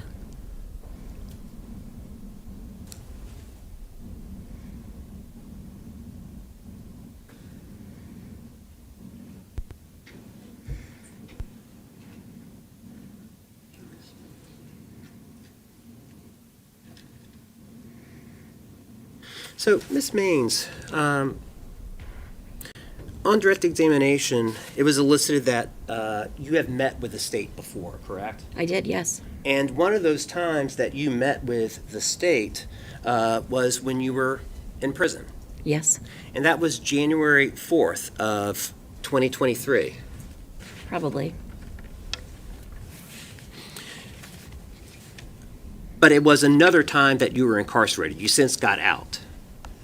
Yes. During some point of 2023, and now you're back. Correct. Okay. You recall being interviewed by a Detective Dunleavy? I was, yes. And you were wanting to get out of your situation, correct? No. You were in prison. So? You wanted to I was stay on in there prison? on parole. Nothing you can do can help me with parole, sir. Do you recall telling Detective Dunleavy that you wanted to have a recorded telephone conversation with Mr. Montgomery? No, that I wanted to have a recorded conversation? Absolutely not. Absolutely not. You never told Detective Dunleavy that. No. I actually told him I wanted to see him in person. Well, you did say that too. You wanted to go and visit Adam at Valley Street Jail, right? I have been in contact with him while he has been incarcerated, sir. At the time, Adam was at Valley Street Jail when you were at the Women's State Prison in January of 2023. Correct. And you told Detective Dunleavy, I would like to go and visit him at Valley Street. I did. Adam was a really good friend of mine. But you also told him that you couldn't do it by yourself, right? I will never see Adam again because I'm a criminal, sir, which means I can't get into the jails or the prisons. You told Detective Dunleavy that you would like to go and visit Adam at the prison, but you needed their help to do so, right? No. I needed their help? Absolutely not. Being incarcerated, you would agree that you would not be able to get to Valley Street on your own, right? Correct. You would have to be released with the assistance of the police. No, absolutely. I was on parole, sir. You don't get to be released just because the police said so. You told the police that you had nothing to lose? What? I want to see that because I'd never said that. While we're on the topic, at the very end of the conversation with Detective Dunleavy asked, is there any, do you have anything else for us? And your response was, I can tell you all about drugs, right? No, absolutely not. No doubt in your mind? I was there for one reason, sir. Fair to say that you wanted Actually, to I was there improve for your two legal reasons. situation. The second reason was a personal reason, but we never spoke. The drug issue was on a personal reason, but it had nothing to do with Adam, and it had nothing to do with, it had to do with a sexual assault. It had nothing to do with Adam, but it still had something to do with possibly improving your legal situation. It did not. Nothing will improve my legal situation but myself.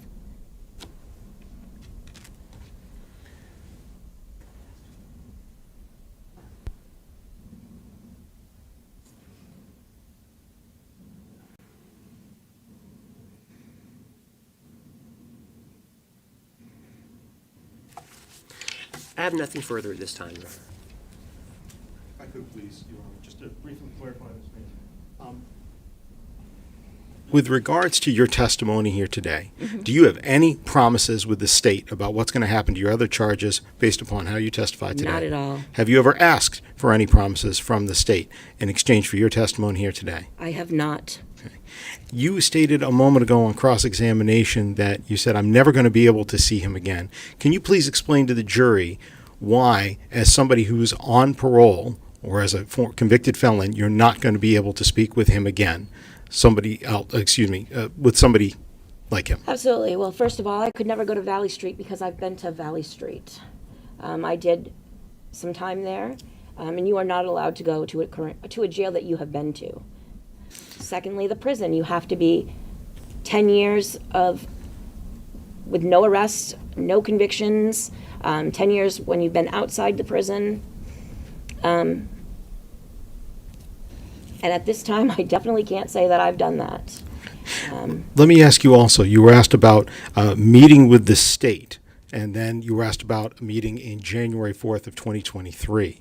On your meeting recently with the state, on that meeting, did you meet with myself and Attorney Knowles? I did. Okay. And was that recent, just before this trial began? It was, I think, 2, maybe 3 Fridays ago. Maybe 3 Fridays ago. So we put it in January of 2024, is that right? That is right. And yet, you were also asked about meeting with Detective Dunleavy. What year did that meeting take place? Well, that was in 2022, and actually, I didn't even know he was coming. I was scheduled to meet with Manchester PD's sexual assault. So that is a different matter, a different time, and a different meeting. Correct. So when counsel a moment ago said that you met with the state prior to trial, these are two different meetings with two different groups of people in two different agencies, aren't they? Absolutely. Finally, with regards to the criminal record that defense counsel went through, was the defendant aware of your criminal record? Absolutely. Okay. And you were still friends with him, right? I was still friends with him. I actually have not been charged with any new charges in quite some time for myself. Okay. I've been clean and sober and working on myself, which is what I plan to do when I get out. The same exact thing. Understandable.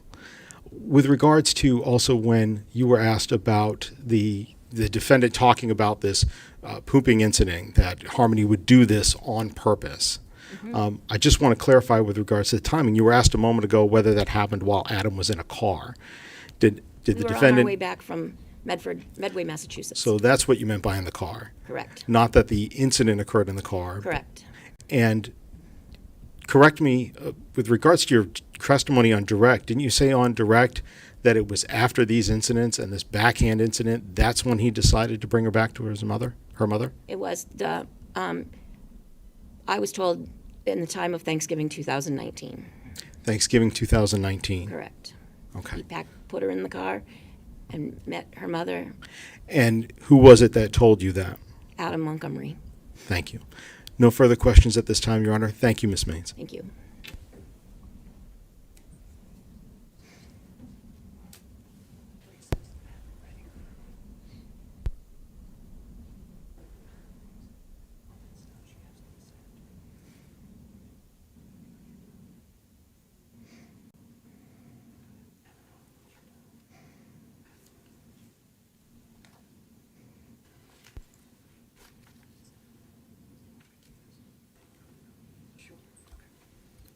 Permission to approach, Judge? Yes?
Good grandma. I've heard of Ken Maines. That's kind of a common name, though. Does she look like him? She's a horrible person. This girl is a horrible person. I'm sorry. I don't think she's affiliated with Ken Maines, but who knows? Wake up. Just keeping y'all on your toes. Sorry, I didn't mean to scare you. I guess that would, though, out of the clear blue. Yeah, they're loud and beefy.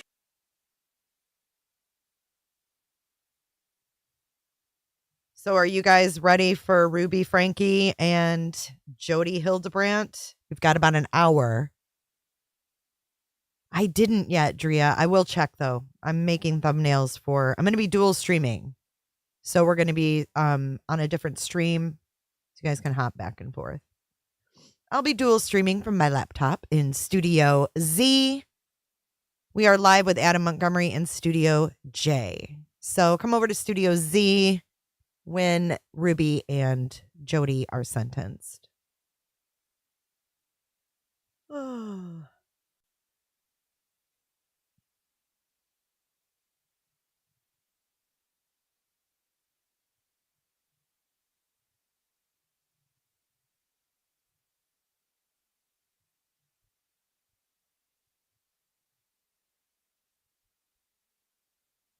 Lots going on today. Objection! Diarrhea of the mouth.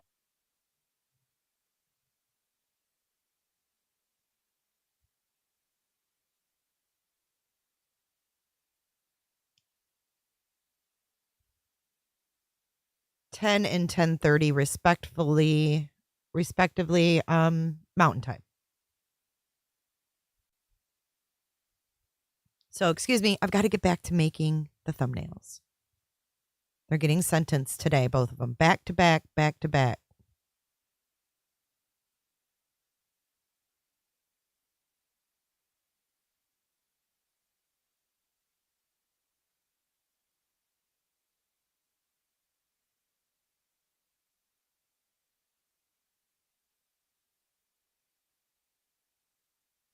Cocaine, cocaine, Cocaine. cocaine. Cocaine.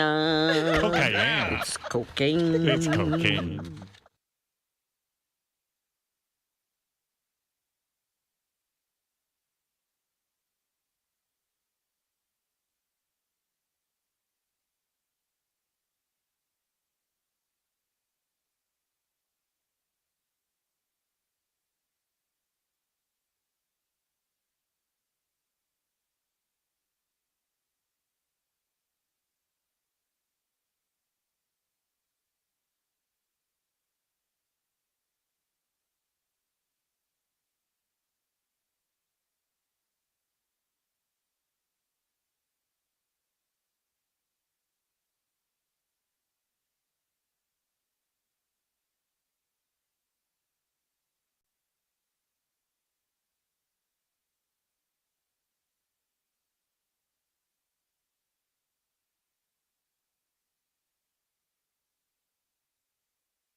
This is that girl. Everyone's get treated like scum.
So, Ms. Maines, I do want to clarify. It's your testimony that when you met with Detective Dunleavy January of last year, 2023, you were not trying to offer new ways to try and get information from Adam so as to improve your situation and get out of prison?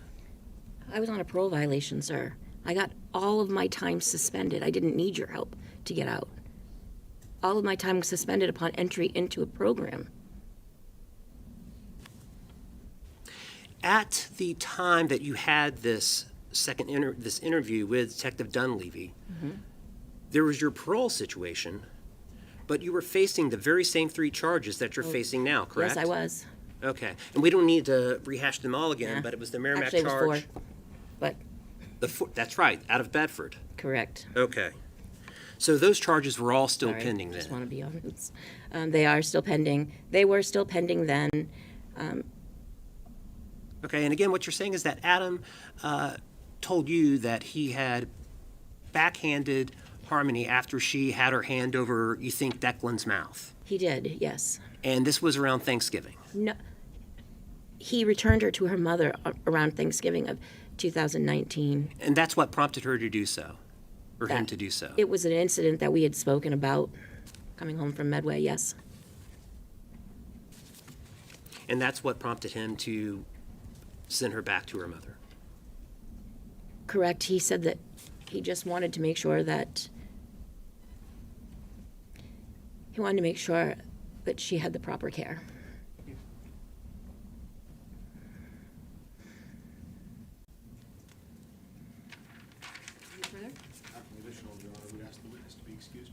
All right, ma'am, you are excused. Thank you. Any objection to her being excused? Without objection. Just please be careful of the Yes. wires. State may call its next witness. Yes. Oops.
Your Honor, at this time, the state calls Captain Matthew LaRochelle to the stand, please.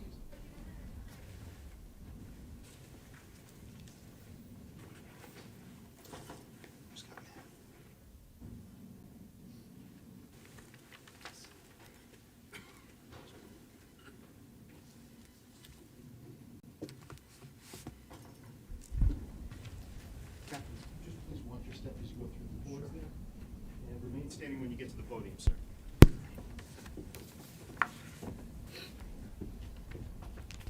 And Captain LaRochelle, if you please go ahead and raise your right hand, sir. Do you solemnly swear that the testimony you give this jury will be the truth, the whole truth, and nothing but the truth, so help you God? Yes, I do. Thank you, sir. Please feel free to have a seat. As we are being recorded for the record here today, would you please state your full name and spell both your first and your last name for the record? Sure. It's Matthew LaRochelle, LaRochelle. First name is Matthew, Matthew. And Captain LaRochelle, as we can probably guess from your title, where are you currently employed? I currently work for the Manchester Police Department. How long have you been working at the Manchester Police Department? Been with the Manchester PD for approximately 24 years. I was hired in the year 2000. In the year 2000? Yes. All right, thank you. I'm going to ask you to maybe scoot a little bit closer to that microphone if you don't mind, just so we can make sure we can all hear you there.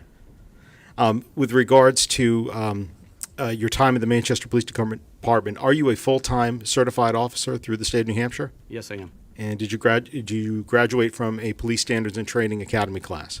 Yes, I did. Do you remember your academy number? 123rd. 123rd. Could you please go ahead and explain what are some of the different units and duties that you've been assigned while you've been at the Manchester Police Department throughout your career? Sure. Like with any officer, I got hired in 2000. I spent about 3.5 or 4 years in patrol. I went from patrol to our community policing unit. I worked in CP for a couple of years, and then in 2007 I was assigned to our detective division as an investigator. So, detective in 2007? Yes. All right. And from there, I see that you're a captain now. How long did you spend at the detective unit, and when did you change ranks? So I was a detective for about 7 years. In 2013, I got promoted to the rank of sergeant. I went back to the street as a street sergeant. Did about 3 years as a street sergeant in the patrol division. At what point I went to back to our juvenile investigative unit in 2015 as a supervisor, as a sergeant. In 2015 in the juvenile unit? Yes, sir. And could you please just, for the jury's benefit, explain what type of criminal investigations does the juvenile unit conduct? Sure. So the juvenile unit is part of the investigative division overall. We investigate crimes against children, specifically sexual and physical assaults against children. So being there as a sergeant in 2015, what was your next change in rank, and what unit did you work with? So I worked in the juvenile unit until 2018. I was actually promoted in 2018 to lieutenant. I stayed in that unit.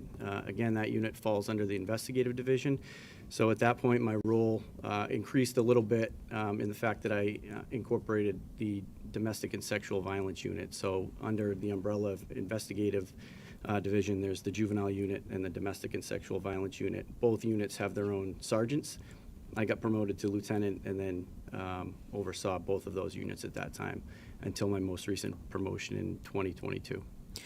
So with regards to being the lieutenant over the juvenile unit, and you said also the sexual assault unit at the time, you were there in 2019, 2020, 2021, and 2022, correct? Yes, I was. You said that you were promoted in 2022. What rank did you get promoted to? In 2022, I was promoted to captain, which is my current role. I oversee our community affairs division at this point. And what does the community affairs division do?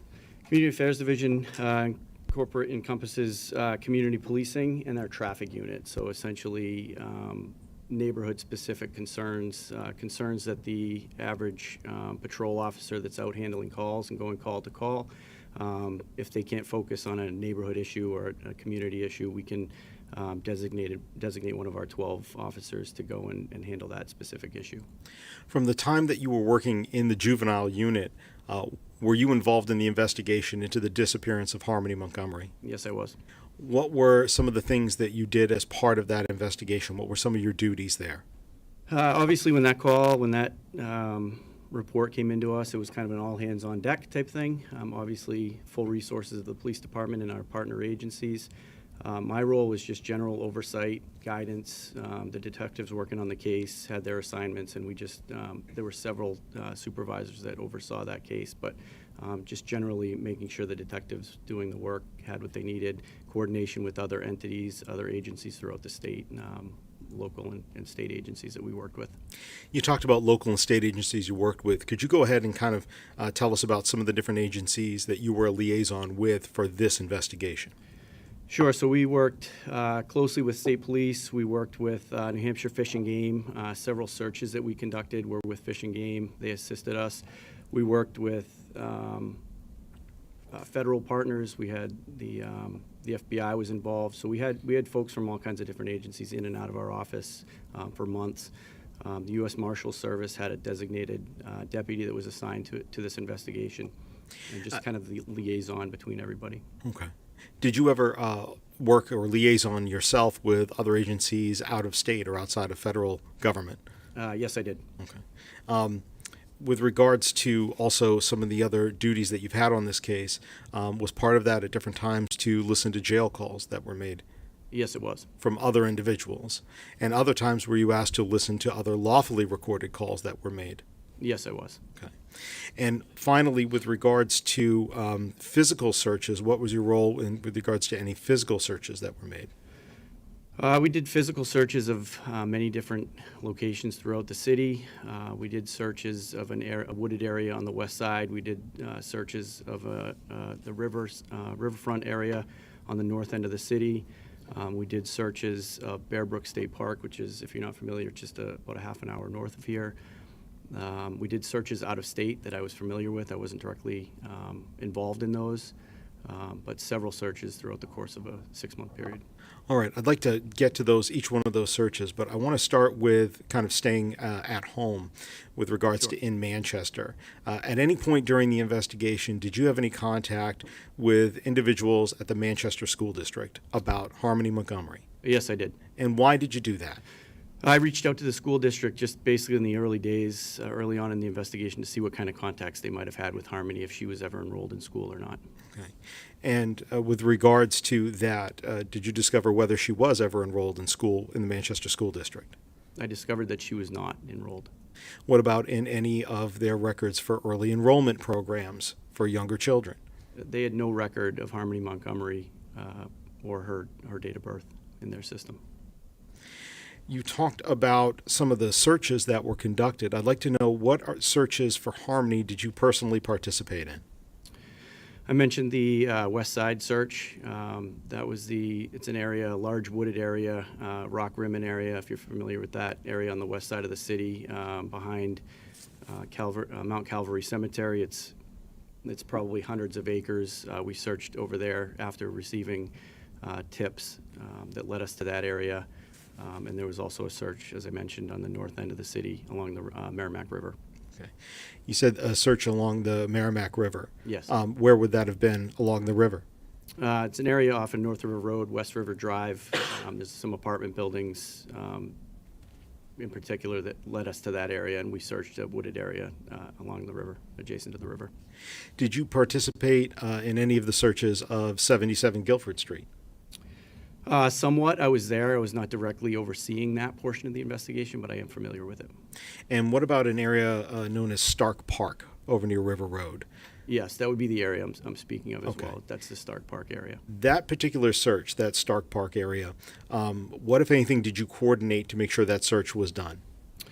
We had reached out. I had specifically reached out to New England Canine Recovery. That's an organization that has canine teams, handlers with their canine partners that specifically search wooded areas for. They do search and recovery, but they also do. They can do cadaver work as well. And did you contact them to search those areas? I did. Were there any searches that were done in that area, not necessarily on land, but on water? There were. We searched with the assistance of New Hampshire Fish and Game. We searched the area of the Merrimack River. Again, if you're familiar with that area, it's the area of the dam, the Eversource Dam, and then it would have been northerly above the dam. We did a full day search of that area. Searching the dam, were you present for that search? I was. Okay. And I was present by shore. I was not physically on the boats with Fish and Game, but I was in the area. From shore, were you able to observe how that search of the dam was conducted? I was. And how was it conducted? Fish and Game utilizes several of their officers in boats. They have teams. I can't accurately testify to what those consist of, but there's several people in the boat. For safety reasons, they have an officer that's hooked up to oxygen that they put in the water that can they're actually dragged behind the boat while they're physically searching. They also have submersible robots that they can use as well, which they utilize that day. Were you involved at all with the search over at 644 Union Street? I was. Okay. Were you present there for that search? Yes, I was. What were some of the other agencies that were present with you when that residence was searched? Again, that would have been our federal partners. The Federal Bureau of Investigation was there. We had members of the Marshal Service, like I said. There may have been some state police there, I'm not sure, but several entities there. That was an entire day. We pretty much took over the entire block. Just to clarify, was the Federal Bureau of Investigations, the FBI, part of that search as well? Yes, they were. I'd like to ask you, with your work in the juvenile unit, have you heard of an organization, sometimes also referred to as NCMEC or NECMEC? Yes, I have. And what is that, the NCMEC, what does that stand for? What is this organization? So NECMEC is the National Center for Missing and Exploited Children. They're a national organization that facilitates and organizes searches for. They assist law enforcement. We can call them with info. They can call us with info. I was basically the direct liaison between this investigation and that organization. I probably spent time on the phone with them at least once a week during this investigation. Had you worked with them before for children who were missing or believed to be exploited? I had. Okay. And what was some of the information that you provided to them as part of your work with them to try to find harmony? Specific to this case, yes. We basically provided them any photos that we had. We asked them to do the same. And at one point when a DNA profile was identified for Harmony, we provided that to them as well. Did you ever personally reach out to National Center for Missing and Exploited Children about tips that they had generated that needed follow-up? Yes, I did. Okay. And I want to ask you about some of those tips. Did you ever receive a tip that Harmony was alive in a place called Surprise, Arizona? Yes, we did. What did you do to follow up on that tip? So we got the information anonymously that Harmony was alive and attending a school in Surprise, Arizona. I personally reached out to that police department, tried to make contact with an officer. I think I spent 2 or 3 days working on that. Eventually, we were able to get an SRO, which is a school resource officer. School resource officers are typically assigned by municipalities to focus on schools. So they sent their school resource officer to that school to make contact with the person that we had a photo of and actually made an eyes-on identification. So even though it's a town nowhere near New Hampshire, it's in Arizona, you still followed up on that lead? Yes, I did. Why? We're working, again, it's an all-hands-on-deck investigation. We're working, it's the most important investigation we've ever worked on, and we're dealing with a 7-year-old missing child. I'd like to show you Mark State's Exhibit 101. Do you know this man? Yes. Who is it? That's Adam Montgomery. Have you seen him in person before? Yes, I have. Have you heard him speak before? Yes, I have. Have you heard him talk to other people before? Yes, I have. Can you recognize his voice in person? I can. And can you recognize his voice over the phone? Yes. Have you reviewed some lawfully recorded calls of his voice? I have. And with regards to those particular calls, I'm going to show you what's been marked State's Exhibit 156 for identification. I'd like to ask you whether or not you recognize that exhibit. Feel free to open up the envelope.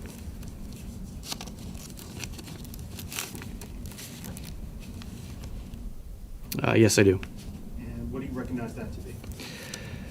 This is a disc containing a phone call made by Adam Montgomery, which I have listened to, and it actually has my signature on it. Your signature? Yes. Now, let me ask you, with regards to that particular, it's got your signature on this disc itself?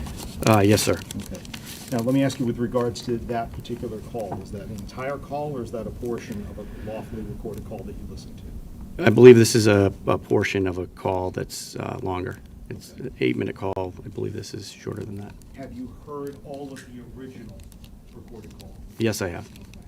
With regards to what you listened to on that particular CD, is that accurate in terms of that portion of the call that you heard originally is unchanged for the part of it that's on that CD? That is accurate, yes, sir. So that this is a small piece of the whole? Correct. Also, with regards to that call, separate from that, is there any sort of visual component to that call on that disc as you reviewed it? Basically, is there a transcript of what is said in the recording as you listen? Yes. have you reviewed that transcript, the words that are on the page? Yes, I have. Is that accurate for that particular phone call? Yes, it is. Is it accurate for the identifying properly Adam Montgomery's voice? Yes. Is it accurate for identifying the generally that he was called another individual and that person's voice? Yes. This time, Your Honor, I'd ask I'd ask the court to strike exhibit number 156 and be entered as a full exhibit. Any objection? Subject to the prior conference at the bench. All right, the ID is stricken and it's entered as a full exhibit. Thank you.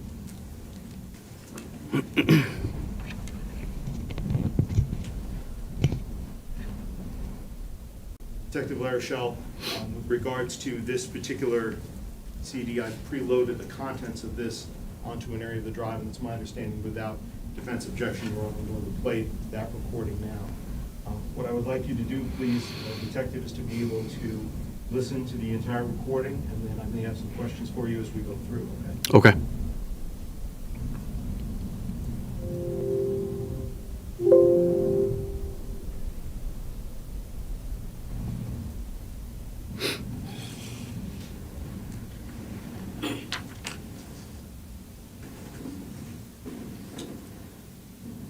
Detective, my eyes are failing me with regards to it. Is there a button on there for view to say full screen?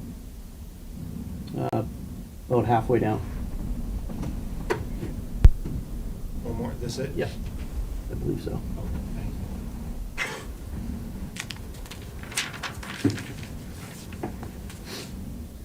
Play this one.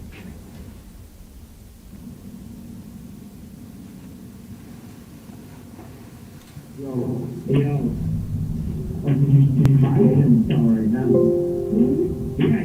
you didn't see that you got the money yet? No, not yet. Sorry, I just wasted this little bit of money. How much did you put on this? Don't tell me you don't put money on there like that, though. Nah, I just put like $25. All right, yeah, that's even a little crazier than I was gonna pay you to, but all right. Yeah, so whatever. I'll stay on the phone right now for this and fucking, so I just had my lawyer, send me, he bodied me with shit, bro, like, I just got like 800 pages of discovery. I think they're up to like 5,000 pages now or something like that. And, she was like doing like a roller coaster. Like, bro, people, the shit you hear people come up with and some of the shit that these people make, one dude, one police, I was like on the way, Carrie was like, oh my god, it's like a roller coaster. She was like, oh my god, I thought this kid gonna do this, and then it turned out to be nothing, and then, oh my god, I thought he's gonna do this, and then it turned out to be nothing. Like, you got fucking dude who was like, he gave a report to the police and was like, oh, my friend, he passed away, but he was very cool with Adam. Told me Adam gave his daughter to him to bury by the river like he brings to the spot. They had the FBI and everything up there digging up the river, dude. I'm like, is this real life right now? Like, and she's like, yeah. I'm like,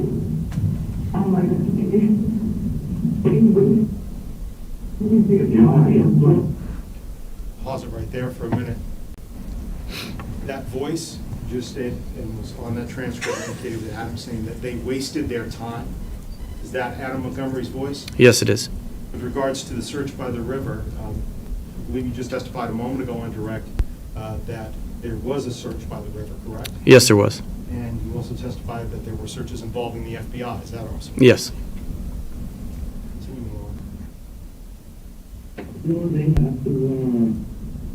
I'm sure they have to take everything that's said to them, no matter how outlandish, seriously, and they have to do their due diligence.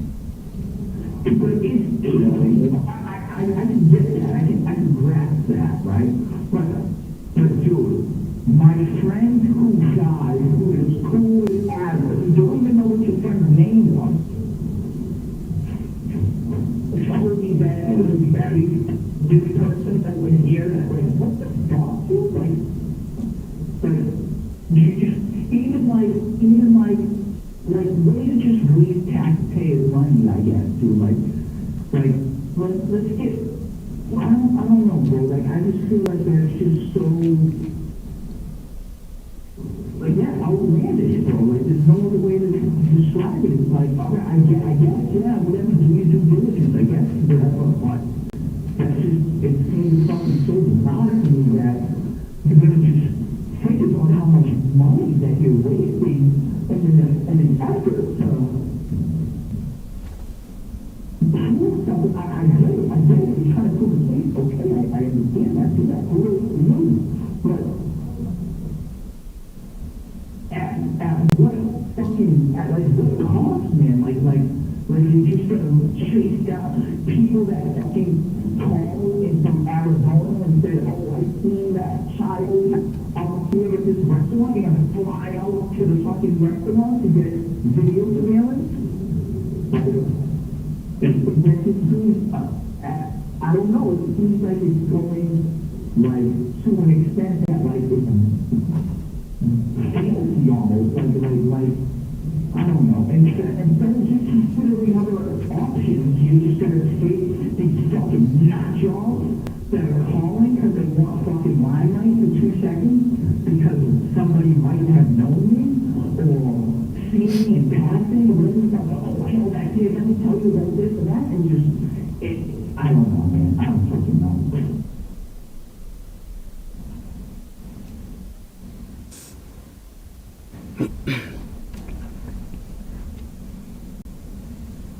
Captain Larachelle.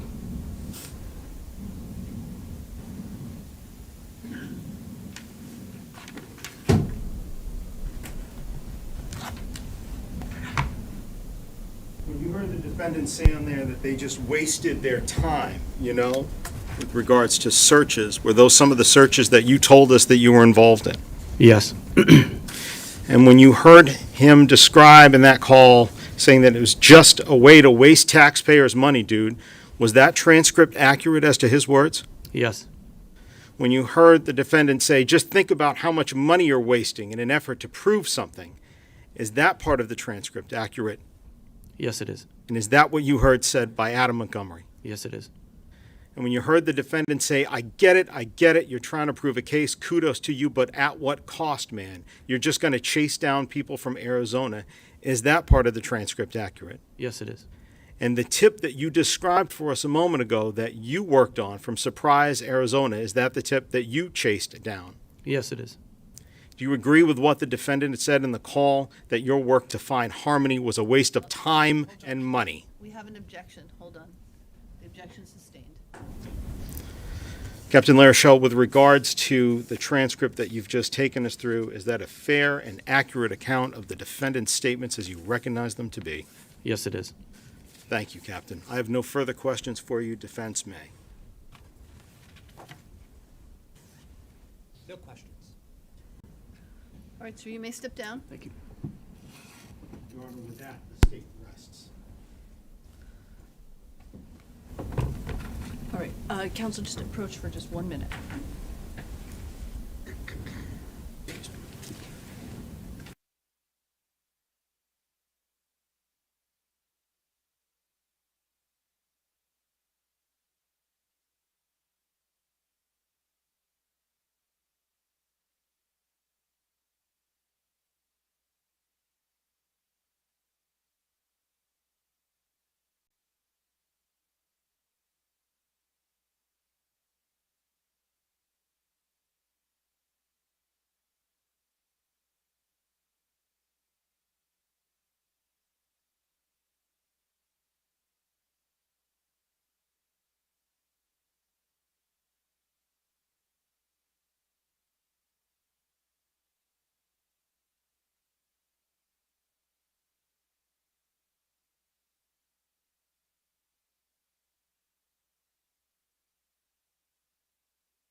All right, all right. So we are all set for Jody and Ruby. Coming up, we're going to be live with that in about 10 minutes.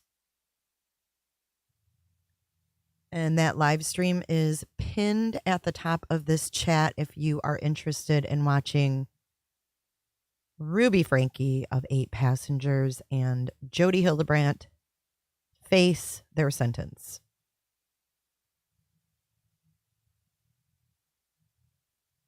No, nobody rested. They're just talking.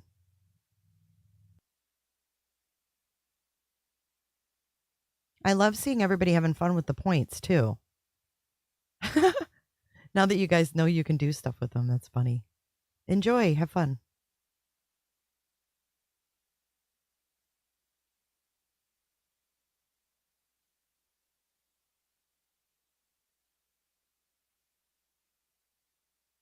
Ladies and gentlemen, I know there have been a lot of stops and starts today, and part of what I was discussing with the lawyers at the bench is what's most prudent so that we're respectful of your time as we can be.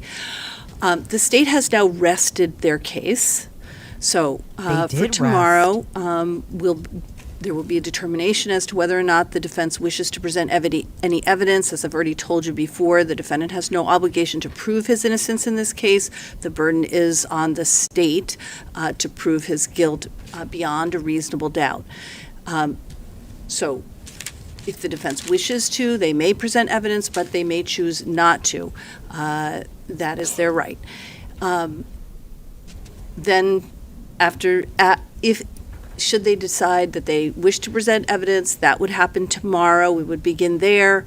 And then beyond that, it would be time for closing arguments and final instructions. So that's where we are.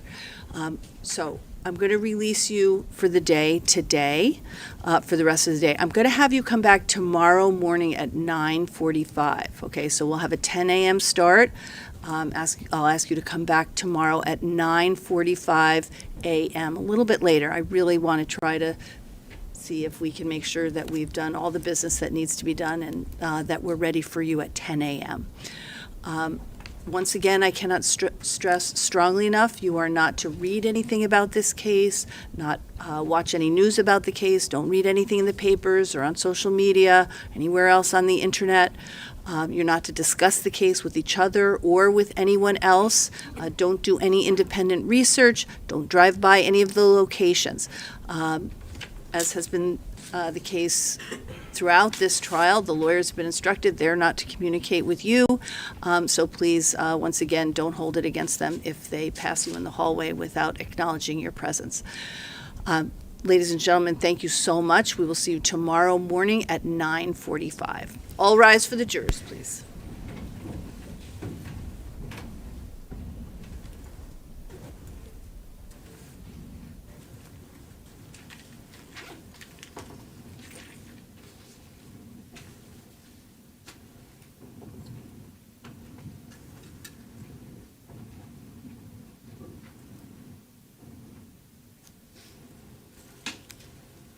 You may be seated.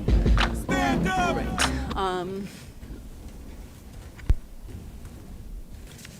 Sit down.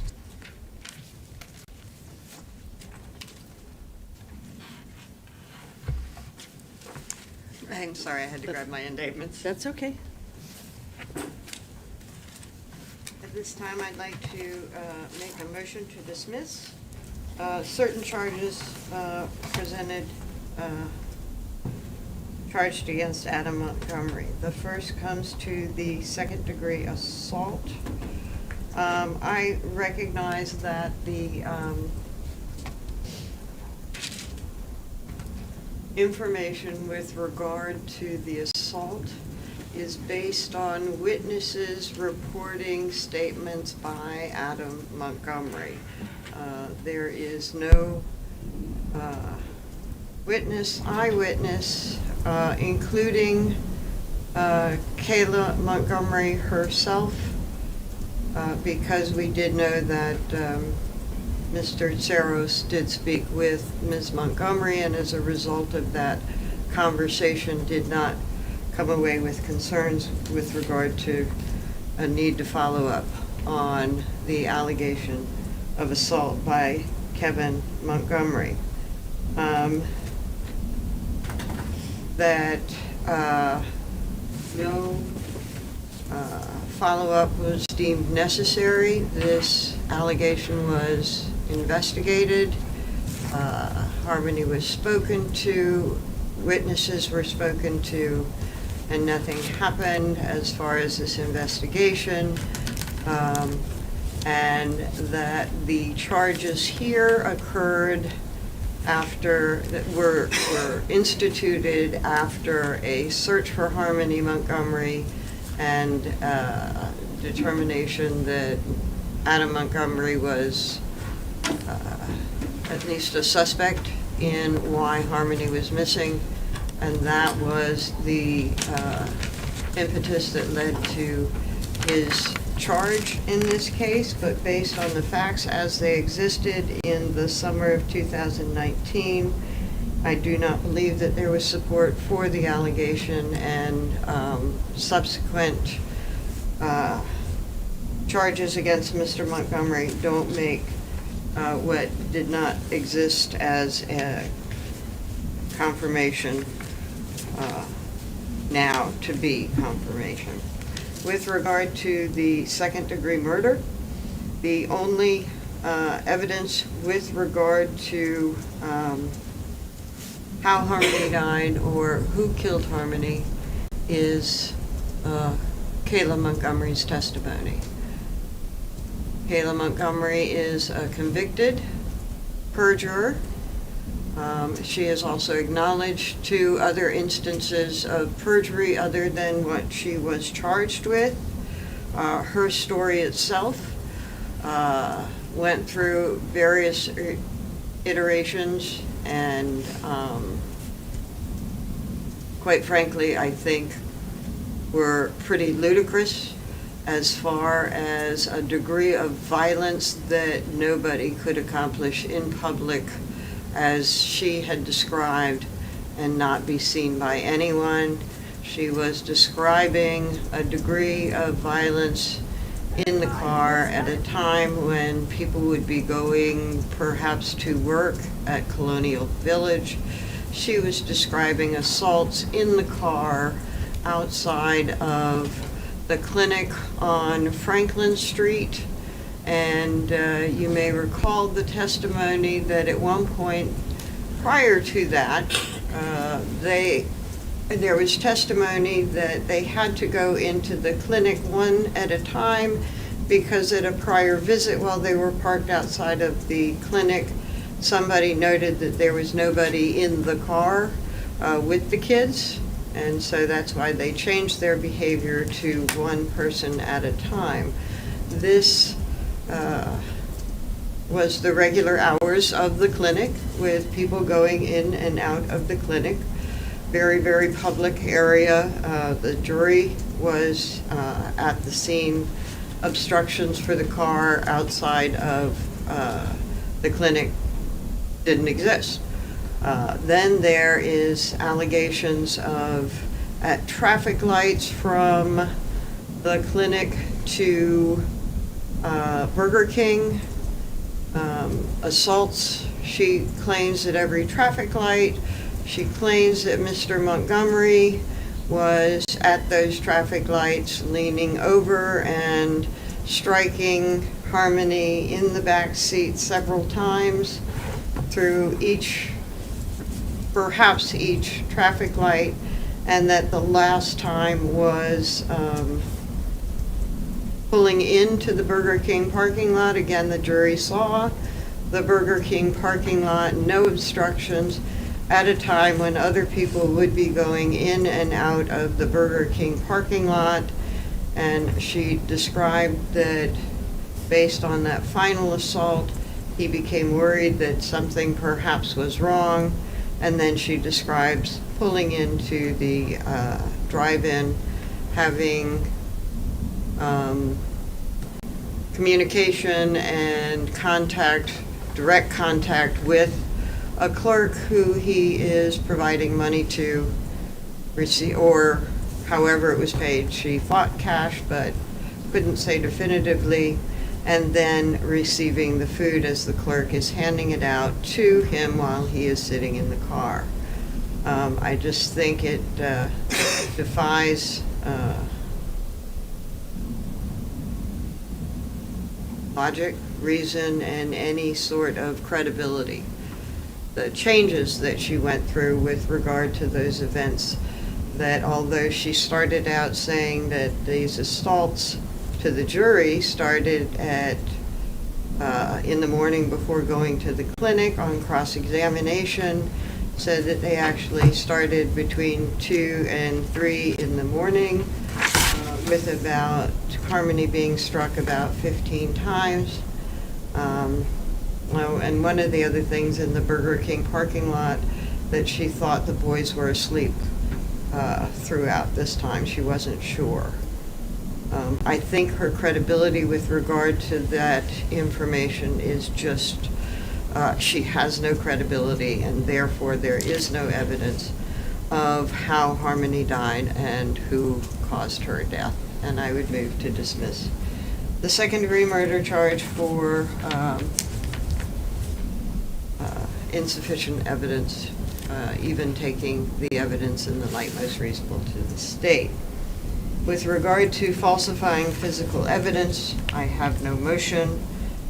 With regard to abuse of a corpse, I have no motion. With regard to tampering with the witness, Kayla testified that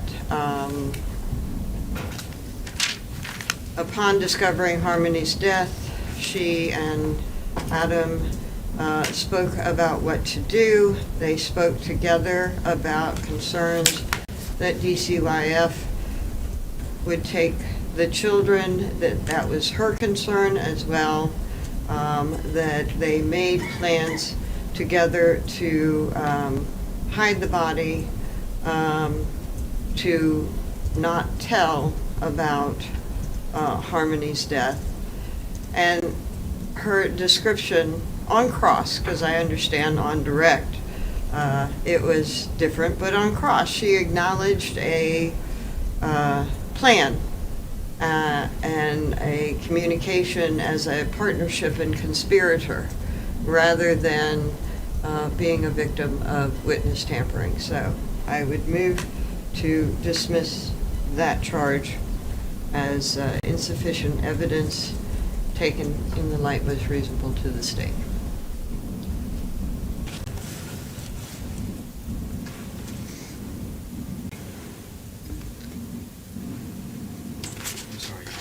It's okay.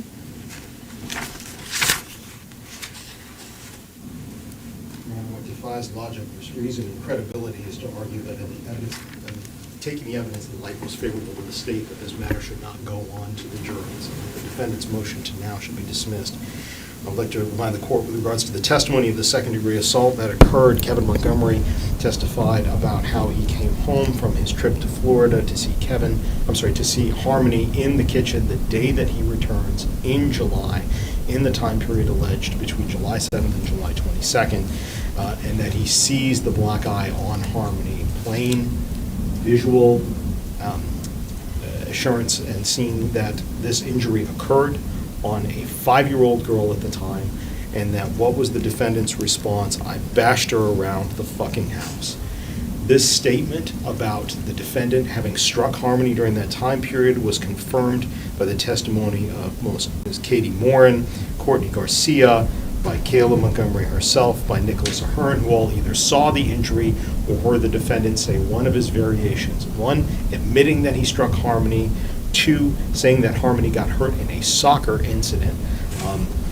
Or 3, admitting that he struck Harmony and that he was angry at the time. Mr. Demetrius Saros, the DCYF investigator who responded, was able to get there over a week later after the defendant had spirited Harmony away at the time of the very first visit, and even he still saw the mark on Harmony's face weeks later. The fact that the defense counsel just pointed out that this charge came forward post the original search for Harmony gone missing is completely irrelevant.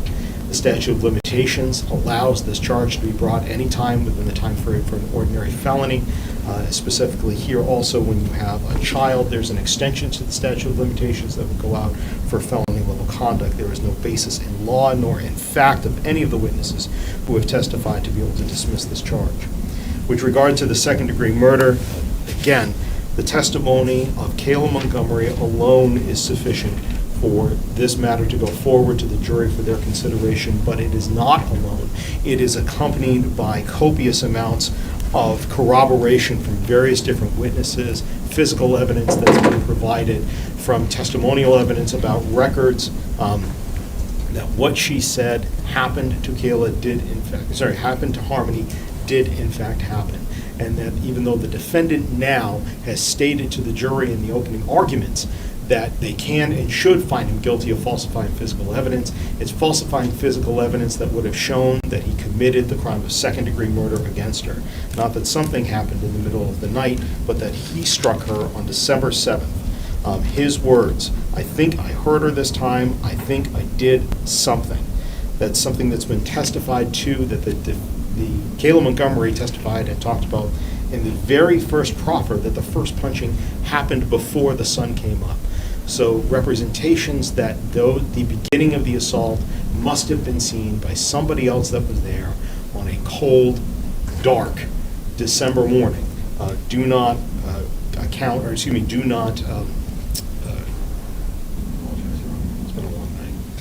they do not go ahead and meet with the facts of the case that have been presented on the situation that she was in. The description of violence that was made in public, it's very easy to be violent towards a 5-year-old who's laying down in a car seat, laying down in the car. And that is in fact the position that Kayla Montgomery puts Harmony in, which is behind her seat, behind the passenger seat, in the rear, down against the door.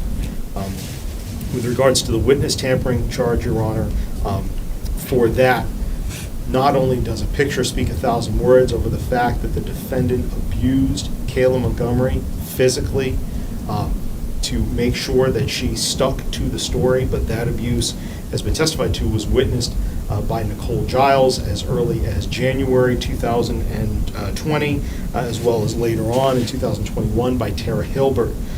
The testimony of Kayla Montgomery has been that that was done to make sure that she stuck to the story that the defendant created, that she did not come out. And she stuck to that story so well, she went ahead and committed perjury as part of that story. So to say that there's no evidence, that in the light, when looking at the evidence in the light most favorable to the state, to say that there is no evidence for these 3 charges to go forward does not coincide with the facts that we've actually heard in this courtroom.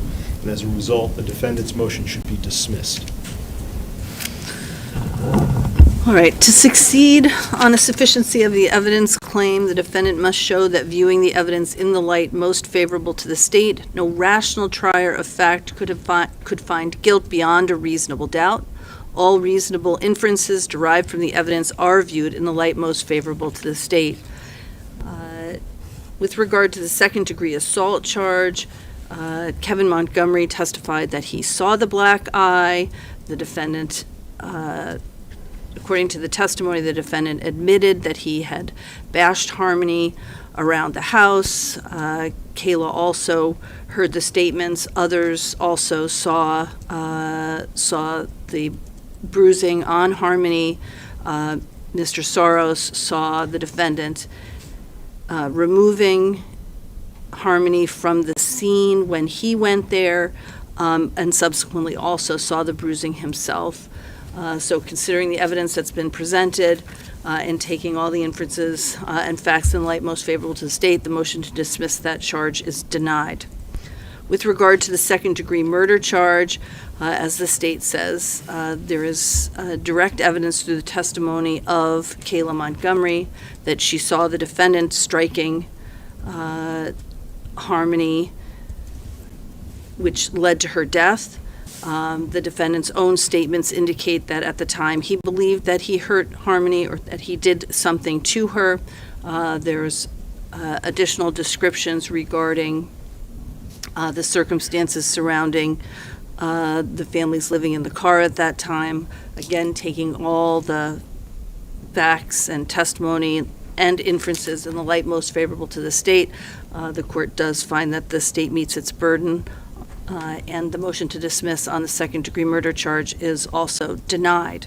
With regard to the witness tampering, there is a photograph of Kayla. Kayla testified extensively regarding the allegations of abuse and the statements by the defendant with respect to convincing Kayla to stick with the story that he had given to her. Nicole Giles and Tara Hilbert both testified quite clearly regarding the abuse that they saw and heard about. And again, there is sufficient evidence that to show that the state has met its burden on the witness tampering charge as well. And so the motion to dismiss on that claim is also denied. All right, so the motions to dismiss have been denied. I think we're ready to go forward tomorrow with the defense presentation of evidence if they wish to present any. Attorney Smith, it may be useful for the court and for the state for us, if you know in advance about whether or not we're going to be moving right into closings or whether you anticipate presentation of evidence. If you're comfortable with it, you can let the state and the court know. Otherwise, what I would have you do is be here no later than 8:30 tomorrow morning so that we know where this is headed. Should the defendant refuse to be transported tomorrow, the court would deem that a waiver of his right both to be present and a waiver of his right to testify. So I want to be clear on that, as I said to him when I did colloquy him on this issue of his absence. If he doesn't get on the transport in the morning, he will be waiving both his right to be present and his right to testify. Any question about that? No, Your Honor. Okay.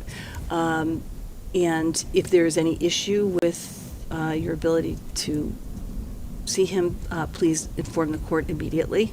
Okay. With regard to the pending motion that was filed over the weekend, Attorney, I'm comfortable just ultimately making a ruling on that. Since I just got the state's objection this morning, I don't want to rule on it from the bench right now. But I think you can all be prepared as you would for closings.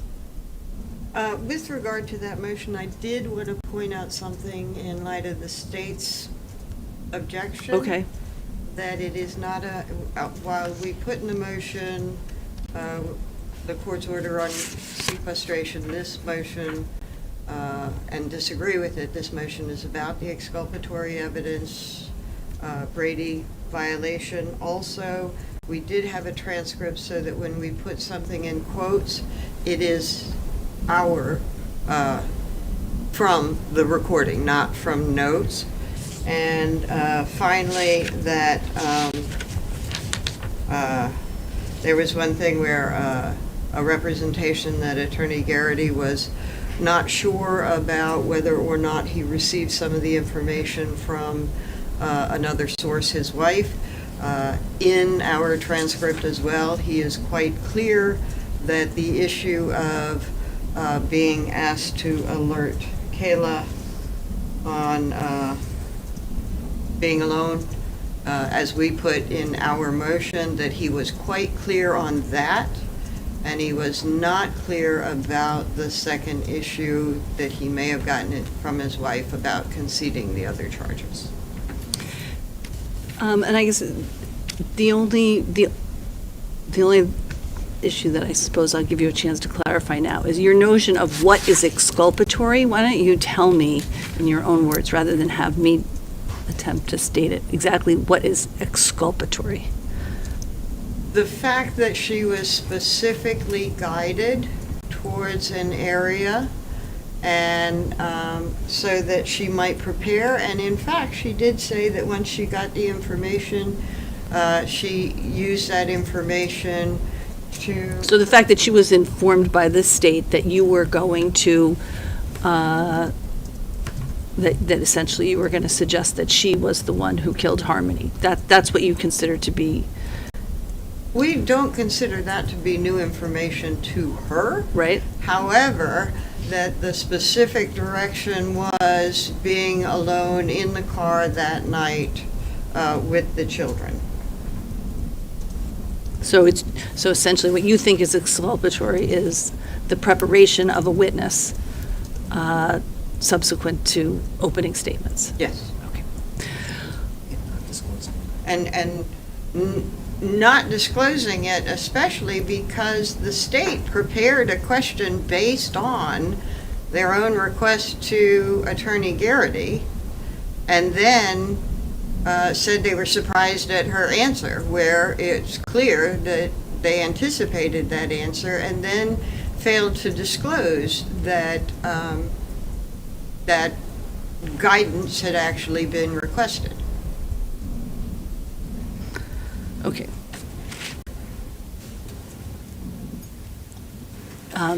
Anything, I do have your extensive responsive pleading, but if you'd like to Just briefly- respond now. Just briefly, Your Honor, Yes. with regards to what we just heard a moment ago. Yes. The state prepared, the question was there not based upon the answer of Attorney Garrity, but actually based upon the question of defense counsel during her cross-examination. And in that, she made a statement to Kayla Montgomery to say that basically, you went ahead and you agreed, and you had to come up big time to get rid of bigger charges and agreed that you were committed lesser charges. That is the prompting for why the state asked its question on redirect, to point out that that was the same legal theory that the defendant was using himself, so that defense counsel was very familiar with the theory. It wasn't about a conversation that was had with Attorney Garrity. It was about the defendant's questioning on cross-examination the day before. When we came back. Can you repeat that, the defendant's questioning? Yes, Your Honor, and I apologize, I don't have that right in front of me, and I should have printed it out. But at one point in time, actually, excuse me for a second, Your Honor, I believe I may have taken a note on this.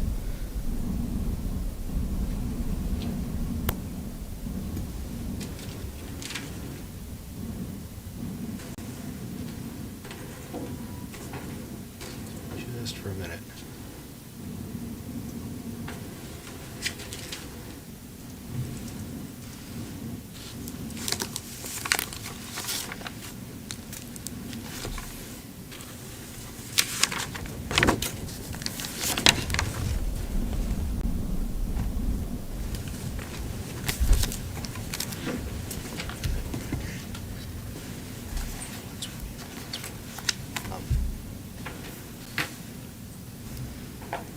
At one point, defense counsel asked Ms. Montgomery, saying, you knew they had you solid on perjury, right?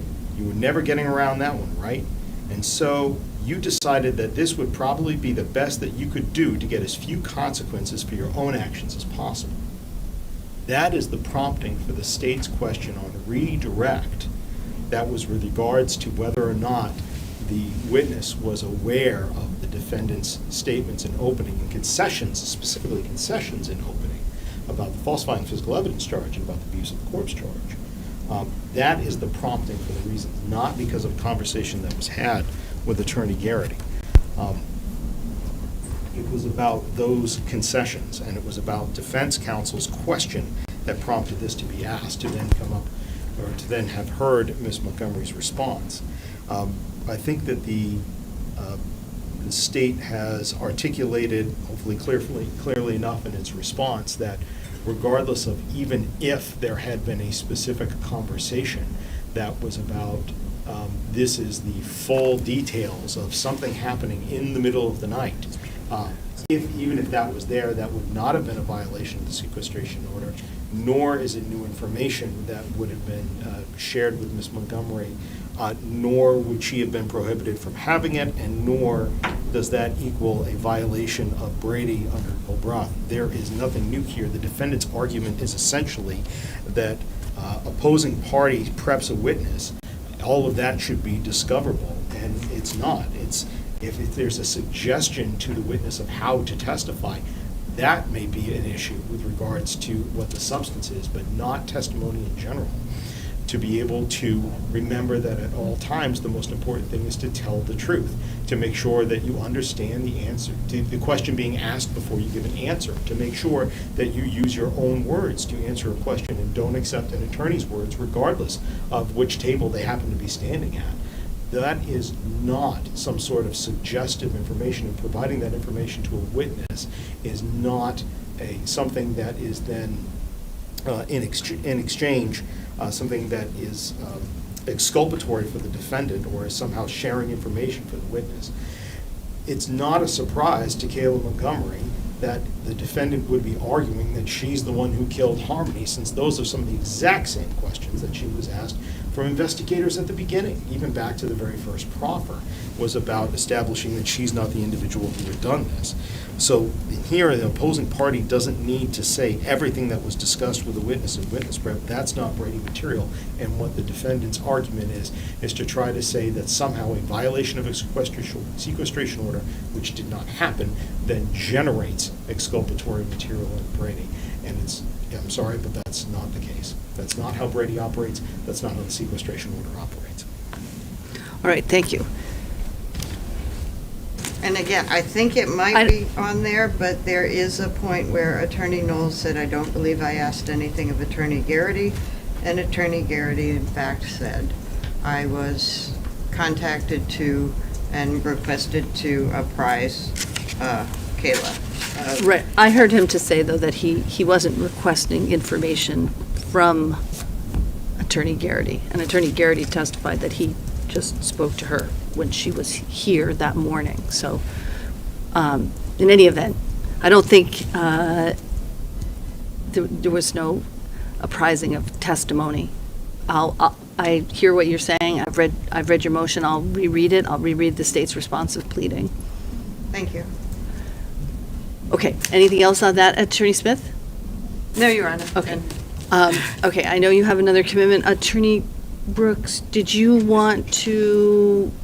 have some language you wanted to give me for the proposed instructions that I gave to you regarding the defendant's absence, or I wasn't sure whether you were just saying? I have not drafted anything myself, Your Honor. It's something beyond the standard instruction about if the defendant chooses not to testify. Oh, you want something specific to his his absenting himself throughout the trial? That should play no role in the jury's consideration. That itself does not constitute evidence, and the jury should not speculate.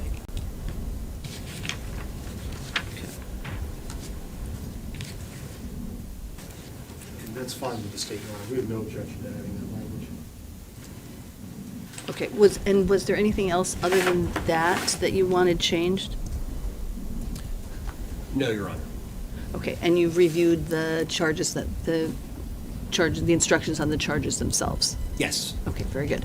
Anything from the state other than that? No, not at all, Your Honor. We reviewed the instructions ourselves. We reviewed the jury verdict form. We have no other suggestions or alterations. Thank you. Okay.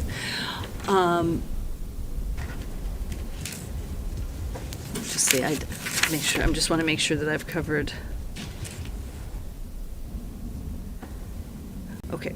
And I don't mean to be disrespectful. No. I know you do have to accomplish something. Okay, can you just approach for just one more moment?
Yes, right, yeah. Okay. Thank you. All right.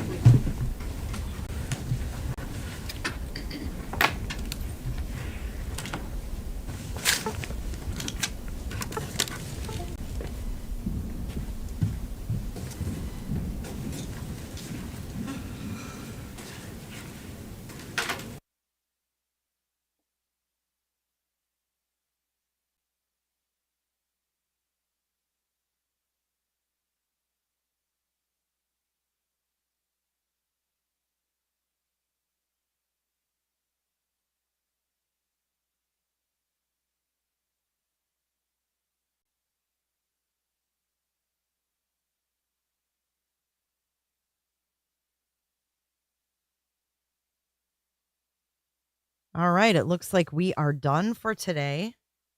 A later start tomorrow. They don't want the jury there until 9:45, I think. So 9:45 tomorrow. We will be live. We get an extra hour. I don't know if Adam Montgomery will be testifying. I guess we will find out. But we are live covering Ruby and Jody on another stream. If you guys want to join in, we are listening for updates. There's no cameras in that courtroom, but 79% of you don't think he'll testify. 20% do. And that's with 196 of you voting. So early day, guys. It is high noon. Hopefully I'll see you in the other stream. If not, I'll see you tomorrow in the morning. Let's roll our beautiful credits and see you tomorrow. Where do you think you're going? Nobody's leaving. Nobody's walking out on this fun old-fashioned family Christmas. No, we're all in this together.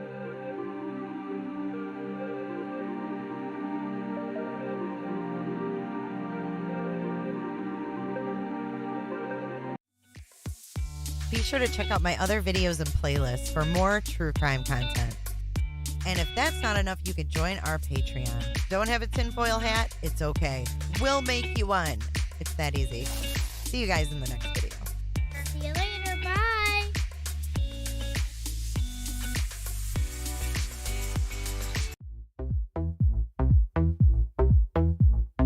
I don't give a damn. I don't really care about you and your problems. I don't give a damn. You talk way too much. I have heard enough about you and your problems. I don't give a damn. I don't give a damn. Damn, damn. I don't give a damn. Damn, damn. I don't give a damn. Damn, damn. I don't give a damn. Damn, damn. You wanna be with me. You wanna feel something real, but I'm feeling differently.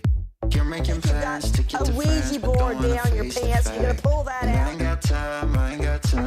got time for that. What you are witnessing is real. The participants are not actors. Sit down, bitch, sit down. I don't want Jennifer or two Jennifer. Thanks so much, Jennifer.